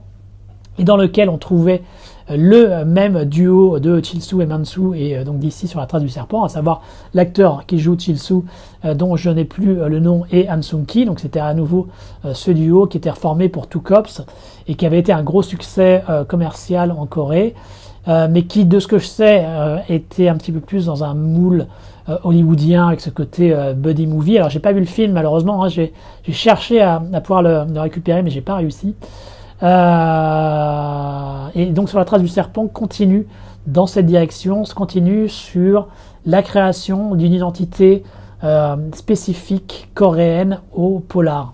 Et c'est, je pense, plus marqué ici avec Sur la trace du serpent, qui était sorti à la grande époque en France, et qui avait commencé à être un de ces films qui annonçait effectivement la vague du cinéma coréen qui allait submerger le continent et une partie du monde durant les années 2000. À noter aussi que le film a quand même une grosse partie comique, hein. Il y a beaucoup de séquences qui finalement sont pas loin de la parodie, et ça marche plutôt bien. Ça donne quelque chose d'assez enlevé, d'assez rigolo, et on est toujours intéressé par ce qui va se passer grâce à ces changements de registre et cette réalisation très très créative, très expérimentale.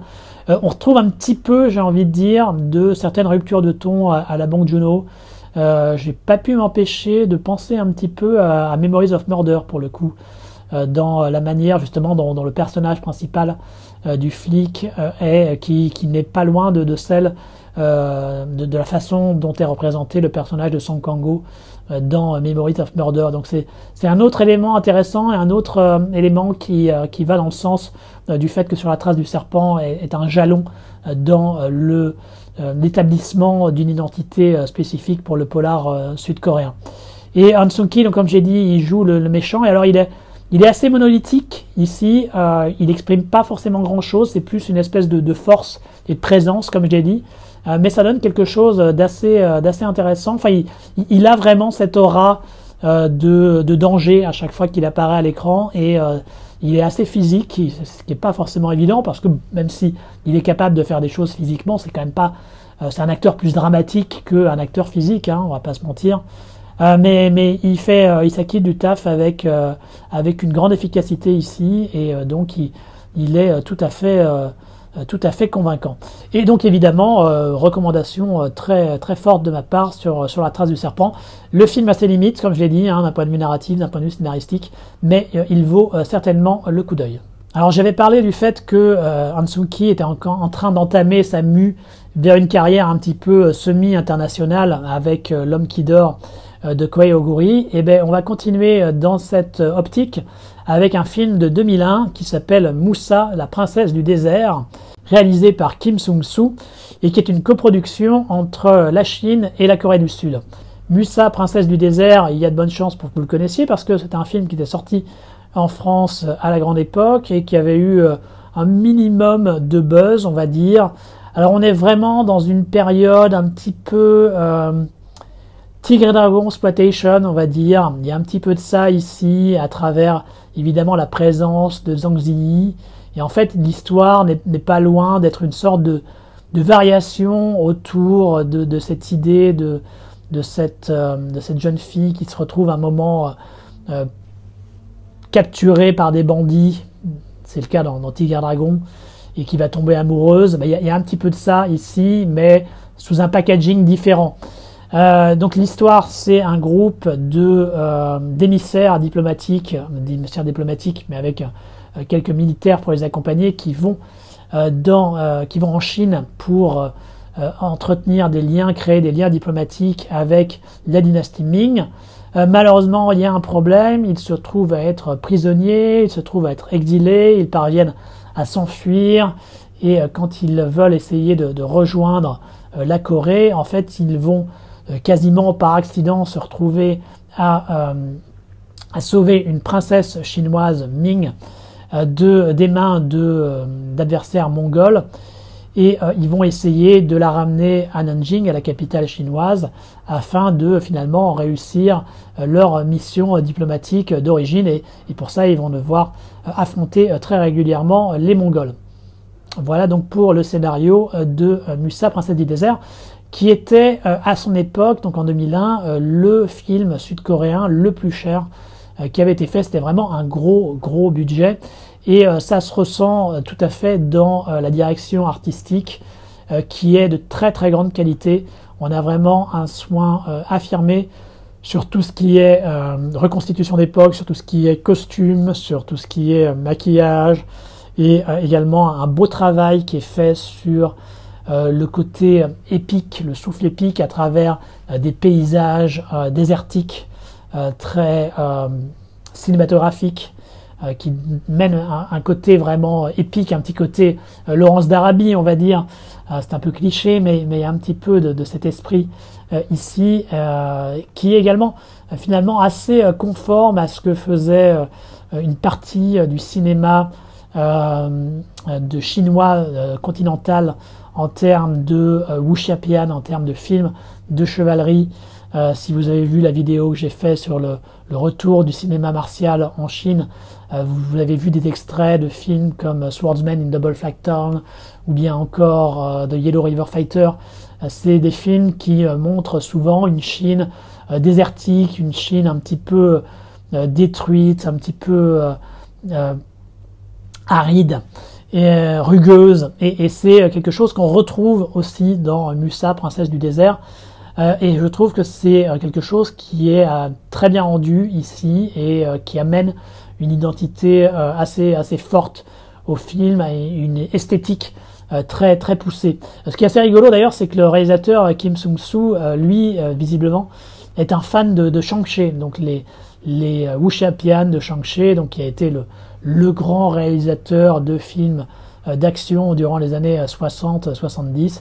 Donc c'est assez rigolo. Alors effectivement, on peut y voir quelques éléments dans quelques combats sanglants, mais finalement, l'influence de Shang-Chi, elle n'est pas si présente que ça, j'ai envie de dire, parce que le côté fraternité, homme, macho, tout ça, oui, il y en a un petit peu, mais pas tant que ça.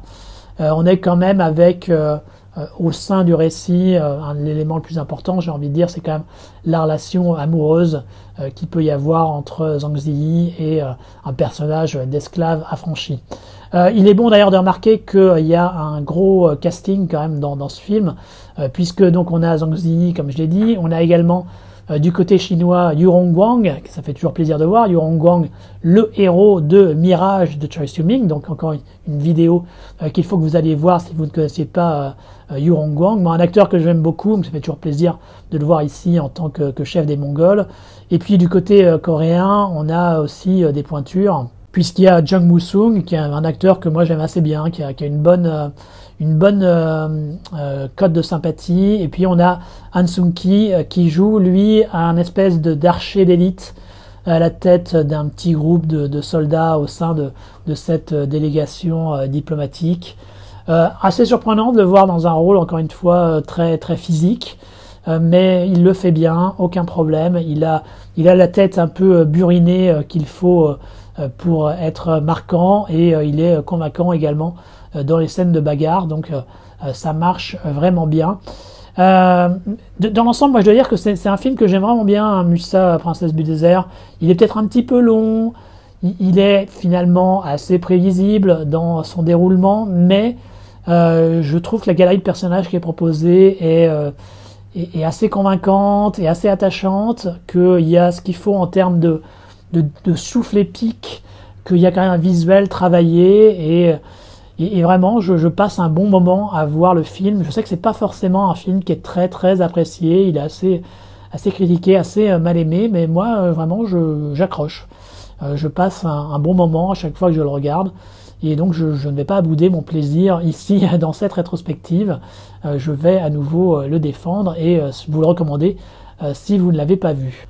Il y a également un certain nombre d'éléments politiques, je pense, qui se cachent dans le film. Alors j'avoue que j'ai pas trop cherché à explorer cet aspect-là, j'ai pas trop cherché à réfléchir par rapport à ces problématiques, mais à la revoyure, je pense quand même qu'il y a certains éléments politiques qui se cachent dans le film, ne serait-ce que dans le rapport à la Chine, dans le fait d'avoir un film avec des émissaires diplomatiques, et ici une coproduction avec la Chine.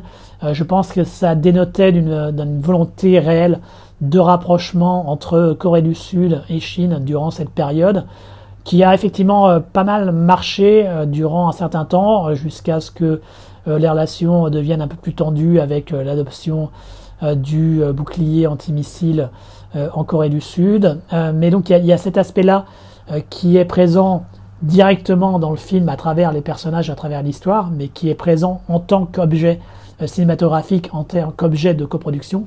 Et puis il y a également un appel à une certaine unité de la Corée, parce qu'il y a au sein des différents personnages du groupe d'émissaires coréens, il y a un certain nombre de différences régionales et de classes visiblement, et l'idée c'est quand même que tout ceci réussisse à s'unir face à une menace et à vraiment faire en sorte que le sentiment national coréen soit le plus fort. Et je pense que c'était un appel sincère de la part du réalisateur de réussir à transcender un certain nombre de barrières régionales, parce que le régionalisme c'est un aspect très présent dans la politique sud-coréenne, et peut-être même, mais alors là c'est peut-être moi qui pousse un peu trop loin, je ne sais pas, de voir là-dedans une volonté de réunification de la Corée en une seule entité, d'absorption de Corée du Sud et Corée du Nord.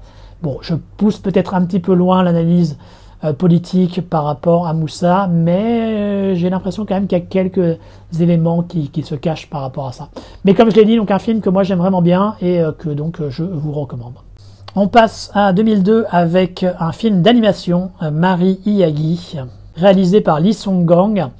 Un film assez court, à peine un peu moins d'1h20, qui raconte l'enfance de plusieurs personnages dans une petite ville côtière de Corée du Sud, et comment ceux-ci deviennent amis, comment ils doivent gérer un certain nombre de traumas assez lourds, puisque le personnage principal a perdu son père qui était mort en mer, vu que c'était un pêcheur, donc.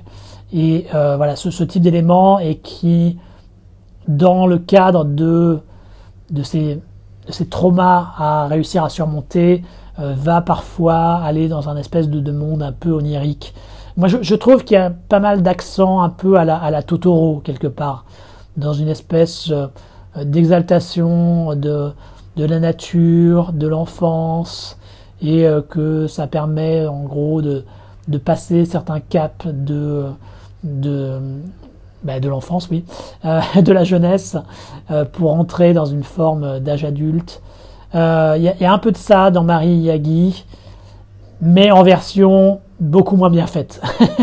Et c'est ça le problème du film, c'est que on est finalement dans des plates-bandes assez connus, et le film a du mal à apporter quoi que ce soit de vraiment de nouveau, et à réussir à le faire avec un rythme suffisamment intéressant. C'est-à-dire que même en étant de 1h20, ça paraît déjà trop long. Le film a tendance à un petit peu étirer les choses parce qu'il semble ne pas avoir beaucoup de choses à dire, en tout cas n'a pas assez développé son propos, et ça c'est un petit peu dommage, c'est la faiblesse. De même, le côté graphique, moi je suis pas un gros fan du character design ou du design de manière générale des dessins. Il y a un côté un petit peu simpliste, un peu limité, qui me dérange un petit peu. Après, il y a une certaine identité visuelle dans l'utilisation de couleurs pastel. Ça a le mérite de ne pas être directement dans la copie de l'animation japonaise ou américaine. Tu sens que le réalisateur a essayé de faire quelque chose de différent, d'avoir sa propre touche. Donc c'est une démarche louable de sa part, mais le résultat final est assez mitigé. Donc mitigé d'un point de vue technique, mitigé d'un point de vue scénaristique, même si de temps à autre on a une ou deux séquences qui sont sympas, mais dans l'ensemble ça reste un petit peu mou et pas assez profond au niveau des sentiments pour convaincre complètement.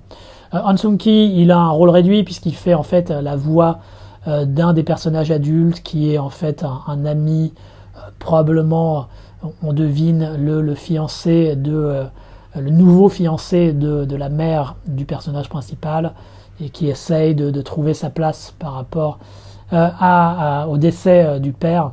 Voilà, il le fait bien, rien à redire, c'est du bon taf, mais voilà, c'est pas un rôle particulièrement marquant non plus pour un film d'animation qui, malheureusement, malgré de bonnes intentions tout à fait louables, n'est également pas très marquant. On va revenir sur un film de Im Kwon-taek, un film de 2002, ivre de femmes et de peinture.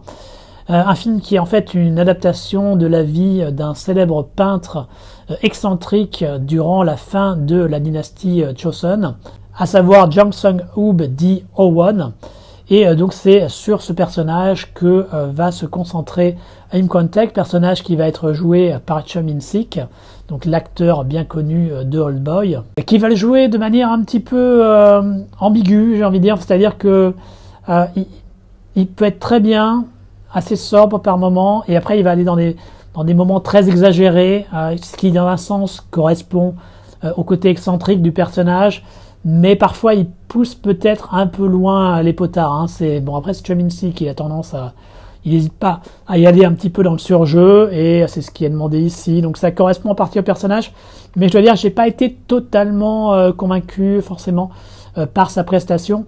Ceci étant, le film lui en lui-même est très bien. Parce qu'il y a tout un tas de thématiques tout à fait intéressantes et qui, je pense, font écho à un certain nombre de problématiques qu'a connu Im Kwon-taek durant toute sa carrière, le rapport au pouvoir, qu'est-ce que c'est que d'être créatif, tout le type de questions qu'il s'est posé constamment durant l'ensemble de sa carrière. Donc évidemment, on trouve une résonance thématique et émotionnelle là-dedans qui est bien mise en avant dans Ivre de femmes et de peinture. On a également une très belle reconstitution historique de cette période de la fin de la dynastie Joseon, avec toutes les caractéristiques qu'on est en droit d'attendre de la part d'Im Kwon-taek, avec de très élégants travelling, avec toujours cette mise en avant des personnages dans les paysages. Comme j'ai dit, c'est toujours la caractéristique fondamentale du cinéma d'Im Kwon-taek, et ça marche très très bien à nouveau ici, il n'y a aucun problème, il est rodé, il le fait toujours aussi bien, et il y met tout le cœur dont on peut attendre de sa part, donc ça donne quelque chose de très bien. Si on devait faire un parallèle avec d'autres films d'Im Kwon-taek, moi je trouve que ça ressemble un petit peu dans l'esprit avec un film qu'il avait fait qui était dans les années 90, je crois, j'ai un petit doute, je crois que c'était 91, mais j'ai à vérifier, ou fin 80, qui s'appelle L'aube de la civilisation, qui était sur un autre film biographique sur un penseur semi-philosophico-religieux qui avait eu beaucoup d'influence en Corée du Sud durant cette période et qu'on suivait donc à travers ces périples. Et je trouve qu'il y a un petit peu de ça. Comparativement, je pense que je préfère probablement L'aube de la civilisation, mais Ivre de femmes et de peinture est quand même très bien lui aussi dans ce registre et fait un bon compagnon quelque part à L'aube de la civilisation. Han Sung-ki, lui, il a un rôle secondaire, mais un rôle assez important parce qu'il joue une espèce de mentor noble qui a des idées assez progressistes et qui va essayer d'aider notre ami peintre et qui va lui permettre de réaliser un certain nombre de ses créations. Il est excellent, il est très très bien dans le rôle. C'est d'ailleurs assez intéressant de le voir en costume parce que mine de rien, quand on voit dans sa filmographie, et comme vous pouvez le voir à travers cette rétrospective, c'est finalement beaucoup de films contemporains qu'il a fait et assez peu de films situés dans le passé. Alors il en a eu quand même quelques-uns, mais assez peu, et donc c'est plutôt rigolo ici de le voir avec les costumes traditionnels et tout ça. En tout cas, il est très convaincant, aucun problème. C'est toujours un acteur excellent chez Im Kwon-taek et il ne fait pas exception ici dans ce très recommandable Ivre de femmes et de peinture. Autre film de l'année 2002 réalisé par John Man-bae, à savoir The Romantic President. Alors là, on va passer dans un truc totalement différent. On va passer dans une comédie romantique, tout ce qu'il y a de plus guimauve. Alors là, c'est guimauve à fond, conte de fées, à fond les ballons, puisque Han Sung-ki il a atteint le pinacle de sa carrière. Il va jouer le président de la Corée du Sud, un président absolument parfait, un président qui joue du piano, qui est célibataire. Alors c'est pas très clair s'il est divorcé ou veuf, mais en tout cas il est disponible, il est libre. Un président qui s'intéresse au petit peuple, on le voit dans 2-3 scènes où il est avec les gens du peuple en se faisant passer pour quelqu'un d'autre afin de savoir ce qu'ils veulent réellement. Alors, ce qui est un grand classique des histoires comme ça de personnages haut placés. Il y a toute une série par exemple sur l'empereur Qianlong, un empereur très connu de la dynastie Qing en Chine, qui, afin de savoir ce que pensait le peuple, se faisait passer pour quelqu'un, sortait de la cité interdite et allait se mélanger avec le petit peuple. Donc on a exactement ce même concept ici avec Han Sung-ki et ce président absolument parfait. Il a une fille qui par contre est très rebelle, qui n'obéit pas aux injonctions de sa professeure à l'école. Et sa professeure, sans savoir que son père est le président, va appeler le père pour qu'il s'occupe davantage de sa fille. Et à ce moment-là, évidemment, il va y avoir une romance qui va s'installer entre la professeure et le président. Voilà, donc c'est très très improbable. Il faut vraiment avaler tout un tas de grosses ficelles pour croire que c'est possible. Parce que dès le départ, en fait, la fille du président, elle va dans un établissement tout à fait basique, classique. C'est déjà assez dur à croire. La manière dont elle se comporte, c'est quand même ultra exagéré. Le fait que la professeure, si vraiment elle avait la fille du président dans sa classe, ne soit pas au courant, c'est très difficile à croire aussi. Que le président accepte de jouer les jeux quand la professeure lui demande de faire la punition en écrivant 100 fois un poème.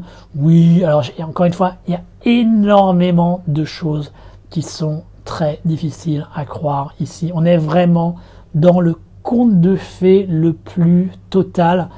Et puis alors, comme toute comédie romantique, il y a toujours la même structure, c'est-à-dire qu'à un moment, il faut forcément qu'il y ait un obstacle à la consécration du couple. Et alors ici, on a deux obstacles. Le premier qui est nul, qui est totalement artificiel, à savoir qu'à un moment, le président demande à pouvoir voir la professeure, il demande à un de ses assistants de mettre ça en place, et celui-ci réserve une chambre d'hôtel super tard le soir. Donc évidemment, la fille pense, oh là là, il veut simplement, il me voit juste comme quelqu'un avec qui il veut coucher. Donc évidemment, c'est quand même c'est quand même un problème de communication assez grossier, je trouve.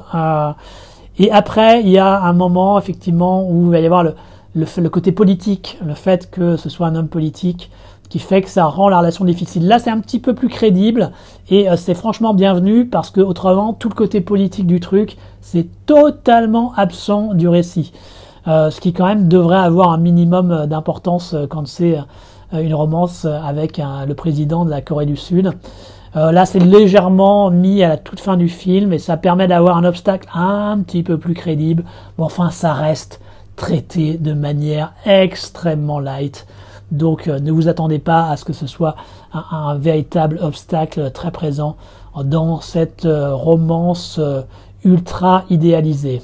Alors, cette vision extrêmement positive du président, je pense que ça tenait en partie au fait qu'au moment où le film a été produit, le président, c'était Kim Dae-jung, qui était pendant longtemps l'opposant numéro 1 à la dictature militaire en Corée du Sud, et dont l'élection avait marqué le moment véritable où la démocratie sud-coréenne était vraiment en état de marche et était fonctionnelle. Et il avait pu faire un agenda un peu plus social, un peu plus progressiste, tout en conservant une situation économique favorable. Donc c'était vraiment un président qui était très populaire en Corée du Sud à ce moment-là, et je pense que c'est en partie pour ça qu'ils ont pu produire un film comme ça avec un président présenté de manière aussi positive. Il y avait également un peu une démarche assez similaire, si mes souvenirs sont bons, aux États-Unis. Je crois que durant cette période, on avait également eu droit à quelques histoires romantiques comme ça avec le président des États-Unis. J'ai le vague souvenir d'un film avec Michael Douglas, je crois. Je me trompe peut-être, mais j'ai le souvenir qu'il y avait quelques trucs comme ça dans ce même registre. Donc ils ont peut-être aussi voulu jouer sur copier ce qui marchait à Hollywood, et vu que ils avaient également un président populaire, ça marchait quelque part parfaitement. Et après, il faut reconnaître que Han Sung-ki est absolument parfait en ce président idéal. C'est vrai qu'on a envie, on a envie d'y croire, on a envie de les lire. S'il se présentait aux élections, on pourrait tout à fait effectivement être séduit par cette démarche, par cette façon de faire, et par sa manière d'être qui est effectivement très séduisante. Donc voilà, après le film en lui-même, c'est une comédie romantique très improbable, qui marche un minimum par le duo d'acteurs, on va dire. Ceux-ci sont assez mignons ensemble. D'ailleurs, c'est intéressant de remarquer que l'actrice principale, c'est celle qui jouait d'ailleurs sa copine dans Sur la trace du serpent. On les voyait pas finalement beaucoup ensemble dans Sur la trace du serpent, parce qu'elle se retrouvait à devoir collaborer avec la police. Mais là, voilà, elle a la possibilité de vraiment vivre son histoire d'amour avec Han Sung-ki. Le duo d'acteurs est bien. Le film, comme je l'ai dit, est vraiment trop sacchariné à mon goût, donc je suis pas un gros fan personnellement, mais si vous êtes un gros amateur ou une grosse amatrice de comédie romantique, allez, on va dire pourquoi pas. En tout cas, vous aurez au moins deux acteurs sympas dans les rôles principaux. On change totalement de registre avec un film de 2003, Silmido, réalisé par Kang Woo-suk, qui lui se base sur une histoire réelle, à savoir que durant les années 70, début des années 70 je crois, ou fin des années 60, j'ai un petit doute, vous me corrigerez, en tout cas il y a eu un commando de nord-coréen qui a réussi à passer la frontière et qui avait pour mission d'éliminer Park Chung-hee, et qui a réussi à atteindre la Maison Bleue, donc le bâtiment présidentiel sud-coréen. Alors ils ont été abattus à ce moment-là, donc ils n'ont pas réussi à vraiment menacer directement la vie de Park Chung-hee, mais quand même ils ont été assez loin dans leur entreprise. Et évidemment Park Chung-hee n'a pas été très content de ce qui s'est passé, et il a décidé de mettre en place sa propre réponse en mettant en place donc un commando pour que ceux-ci aillent éliminer Kim Il-sung. Et pour ça, ils ont fait appel à un certain nombre de personnes qui étaient en instance de mort, qui avaient été condamnées à mort, donc qui n'avaient aucune chance, mais ils se sont retrouvés à devoir faire un espèce d'entraînement commando en vue d'aller faire cette mission suicide de tuer Kim Il-sung. Donc tout ça, c'est réel, et ça forme la base de Silmido. Et ce qui est d'autant plus tragique, en fait, dans cette histoire, c'est que finalement, Park Chung-hee n'a jamais mis cette menace et cette intention à l'œuvre, et après être resté en limbo pendant un certain temps, les membres de son commando se sont enfuis et ils ont fini par être abattus. Donc c'est une histoire à nouveau assez tragique. Et c'est ce que raconte Sin Mido, avec Han Sung-ki qui joue le militaire qui est chargé de recruter et d'entraîner ces repris de justice et qui va les faire aller dans un entraînement commando ultra hardcore.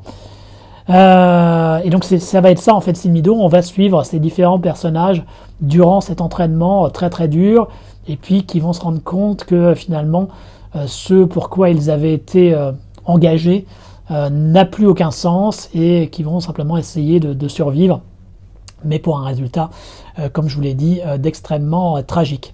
Et je trouve que c'est encore une fois un film, c'était un gros succès en Corée du Sud, ce Sin Mido, mais je trouve pour de bonnes raisons. Le film rend vraiment bien la camaraderie qui se développe entre les différents personnages, et finalement on s'attache à leur devenir, on comprend leur souffrance, on a mal pour eux durant l'entraînement qui est vraiment en mode Full Metal Jacket, super hardcore.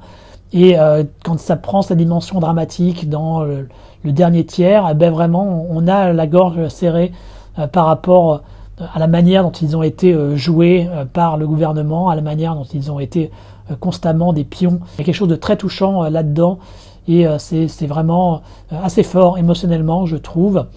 Donc un très bon film de mon point de vue, un peu côté assez macho, assez prononcé, hein, c'est vraiment beaucoup d'hommes torse nus, beaucoup de virilité, mais en tout cas tragiquement ça marche. Alors ça marche probablement parce que c'est aussi basé sur cette histoire réelle. C'est vrai que si ça avait été une histoire de fiction, j'aurais peut-être moins marché dedans. Je me serais dit non, c'est trop impossible, c'est improbable. Enfin ça fait un peu effectivement histoire de cinéma, hein, plus qu'autre chose, parce qu'il y a un petit côté 12 salopards, quoi. Mais vu qu'on sait que derrière il y a effectivement une histoire réelle, c'est vrai que ça apporte une dimension supplémentaire, et ça rend le tragique de cette situation et la vacuité de tous ces efforts d'autant plus fortement, et donc ça aboutit finalement à un film d'excellente facture que je vous recommande. Et le dernier film qu'on va traiter dans cette seconde partie de la rétrospective Han Sung-ki, c'est un film de Ryu Seung-wan qui s'appelle Arahan, un film de 2004. Ryu Seung-wan, donc, qui est maintenant un habitué des blockbusters d'action coréens, qui a réalisé récemment le très sympathique Escape from Mogadiscio, qui est un réalisateur qui pour moi est mi-figue, mi-raisin, qui est capable de faire effectivement des films d'action populaires, grand spectacle, assez réussis, comme je l'ai dit avec Escape from Mogadiscio par exemple, mais qui tombe assez facilement également dans le pompier, dans le bien lourdingue. Et là je pense à Battleship Island, qui est assez fan, mais dont moi je ne suis pas super convaincu. Et Arahan, en fait, ça représente le moment où vraiment Ryu Seung-wan devient monsieur blockbuster coréen, puisqu'avant ça, en fait, il avait fait 2 films de polar comédie à plus petit budget. Arahan, lui, c'était un gros budget qui n'a pas d'ailleurs vraiment marché, mais il est resté depuis dans ce registre, et il est toujours continué à faire des films comme ça, très populaires, très blockbuster, très orientés action et comédie. Et donc dans Arahan, en fait, on a un personnage de flic un petit peu loser qui se retrouve à avoir un potentiel incroyable pour devenir un grand maître d'arts martiaux. En fait, il va se retrouver pris sous la tutelle d'un groupe de 5 vieux maîtres d'arts martiaux qui vont lui enseigner leur savoir pour qu'il devienne l'élu, pour qu'il réussisse à obtenir une clé qui, si elle tombe en de mauvaises mains, peut menacer l'avenir du monde. Et évidemment, il va y avoir un espèce de grand méchant qui va finir par apparaître dans le récit. Arahan, c'est un film qui mange un petit peu à tous les râteliers. Alors, on retrouve un petit peu certains éléments classiques des films d'arts martiaux hongkongais. On retrouve pas mal de Shaolin Soccer aussi. Il y a toute une séquence qui fait beaucoup penser à ça. Des bouts de Matrix. Et également, on va dire, un côté un petit peu postmoderne, tarantinesque, j'ai envie de dire, qui était assez typique du début des années 2000, avec cette comédie incessante où on a tendance à tout le temps désamorcer le côté dramatique. Donc à chaque fois, en tout cas surtout durant les 2 premiers tiers ou la première moitié du film, tout ce que fait le personnage va se retrouver en fait à être des trucs un peu nuls. Enfin, il va à chaque fois rater. Donc on a des gags bien lourdingues durant tout le long. Moi j'avoue que toute cette partie-là, je suis pas un gros fan. Je trouve ça assez peu subtil. D'autant plus que l'acteur principal qui joue le rôle du flic, c'est Ryu Sang-boon, dont moi je suis pas fan du tout, qui je crois, si je me trompe pas, est le frère de Ryu Sang-won, mais qui est vraiment pas un acteur dont je suis très très attaché. Mais là il en fait des tonnes, hein, évidemment, comme quelque part comme le rôle le demande, mais vu que c'est pas écrit d'une manière que je trouve très réussie, que les gags sont assez lourdeaux et que lui-même est assez pompier dans sa manière d'exprimer ses émotions et tout, bon bah ça donne quelque chose que moi je ne trouve pas extrêmement convaincant. Han Sung-ki, lui, il joue un des grands maîtres. Il apporte un petit peu de sérieux à l'entreprise, ce qui n'est pas une mauvaise chose. Il se bat finalement pas vraiment et il est plus là pour faire l'exposition, en fait, pour raconter tout le background qui est nécessaire. Bon, il s'acquitte de sa tâche avec conviction, mais il n'est pas suffisamment présent pour réussir à transformer ce film qui a été classé par certains amis. Je vais faire un petit dédicace à Drelium ici, qui classait dans ce qu'il appelle les pop daubes asiatiques, et qui effectivement fait partie d'un espèce de courant très présent fin des années 90, années 2000, avec des acteurs tendance mannequins, idol, avec toujours des coupes de cheveux à la mode, tout ça, avec un aspect un petit peu technologique, effets spéciaux, je t'en mets plein la vue, mais avec des scénarios remplis de vacuité. Et c'est vrai que dans Arahan, il y a un petit peu de ces ingrédients typiques pop daube qui étaient si fréquents dans le cinéma asiatique de cette période. Après, je vais pas non plus jeter tout dans Arahan, parce que il y a quand même quelques trucs sympas, ne serait-ce que dans certaines séquences d'action. Il y a une séquence d'action au milieu de film dans un restaurant qui a des éléments un petit peu à la Jackie Chan et qui est plutôt bien foutu, je vais trouver. La chorégraphie est pas mal, l'exécution est plutôt correcte, et donc on a une séquence assez sympa. Tout le final également est pas trop mal. Alors après le final part vraiment dans le côté le plus exagéré, avec câbles, avec effets spéciaux, tout ça, mais c'est pas trop mal foutu quand même. Donc c'est un minimum intéressant à regarder si on veut ce côté action. Après, les personnages restent assez superficiels. Le scénario en lui-même est totalement basique, mais il y a quelques éléments comme ça sur lesquels on peut quand même arriver à se raccrocher et à ne pas passer un moment totalement inutile. Donc Arahan, c'est pas vraiment un film que je recommanderais plus que ça, mais c'est pas non plus un désastre complet, c'est juste moyen moins, quoi. Après, si vous aimez les films d'action et ce côté comédie un peu lourdeau, inspiration HK, ça pourra peut-être vous plaire, qui sait, mais bon, je vous recommanderais plus d'aller voir quand même les modèles affichés plutôt que cette pâle copie. Et voilà, on a terminé pour cette deuxième partie de la rétrospective Han Sung-ki. Donc des films beaucoup plus intéressants quand même en général que ce qu'il y avait dans la première partie. Je vous rappelle que si vous voulez vraiment voir ce qu'il y a de mieux en termes de cinéma coréen et en termes de carrière et de prestations de Han Sung-ki, il faut que vous voyez des films comme Les Partisans du Nord, comme The Age of Success, comme Les Montabec, comme Festival, comme White Badge. Donc il y a vraiment là déjà un certain nombre de très très bons films qu'il faut que vous regardiez pour vous comprendre que Han Sung-ki est un acteur excellent et que le cinéma coréen a de très bonnes choses durant les décennies 1980-1990. Et on fera donc le reste de la carrière de Han Sung-ki dans la troisième et dernière partie de cette rétrospective de 2004 à aujourd'hui. J'espère que vous avez trouvé ça intéressant, j'espère que vous avez découvert des films que vous souhaiterez regarder et que vous apprécierez autant que pour moi, et donc je vous dis à très bientôt sur une prochaine vidéo.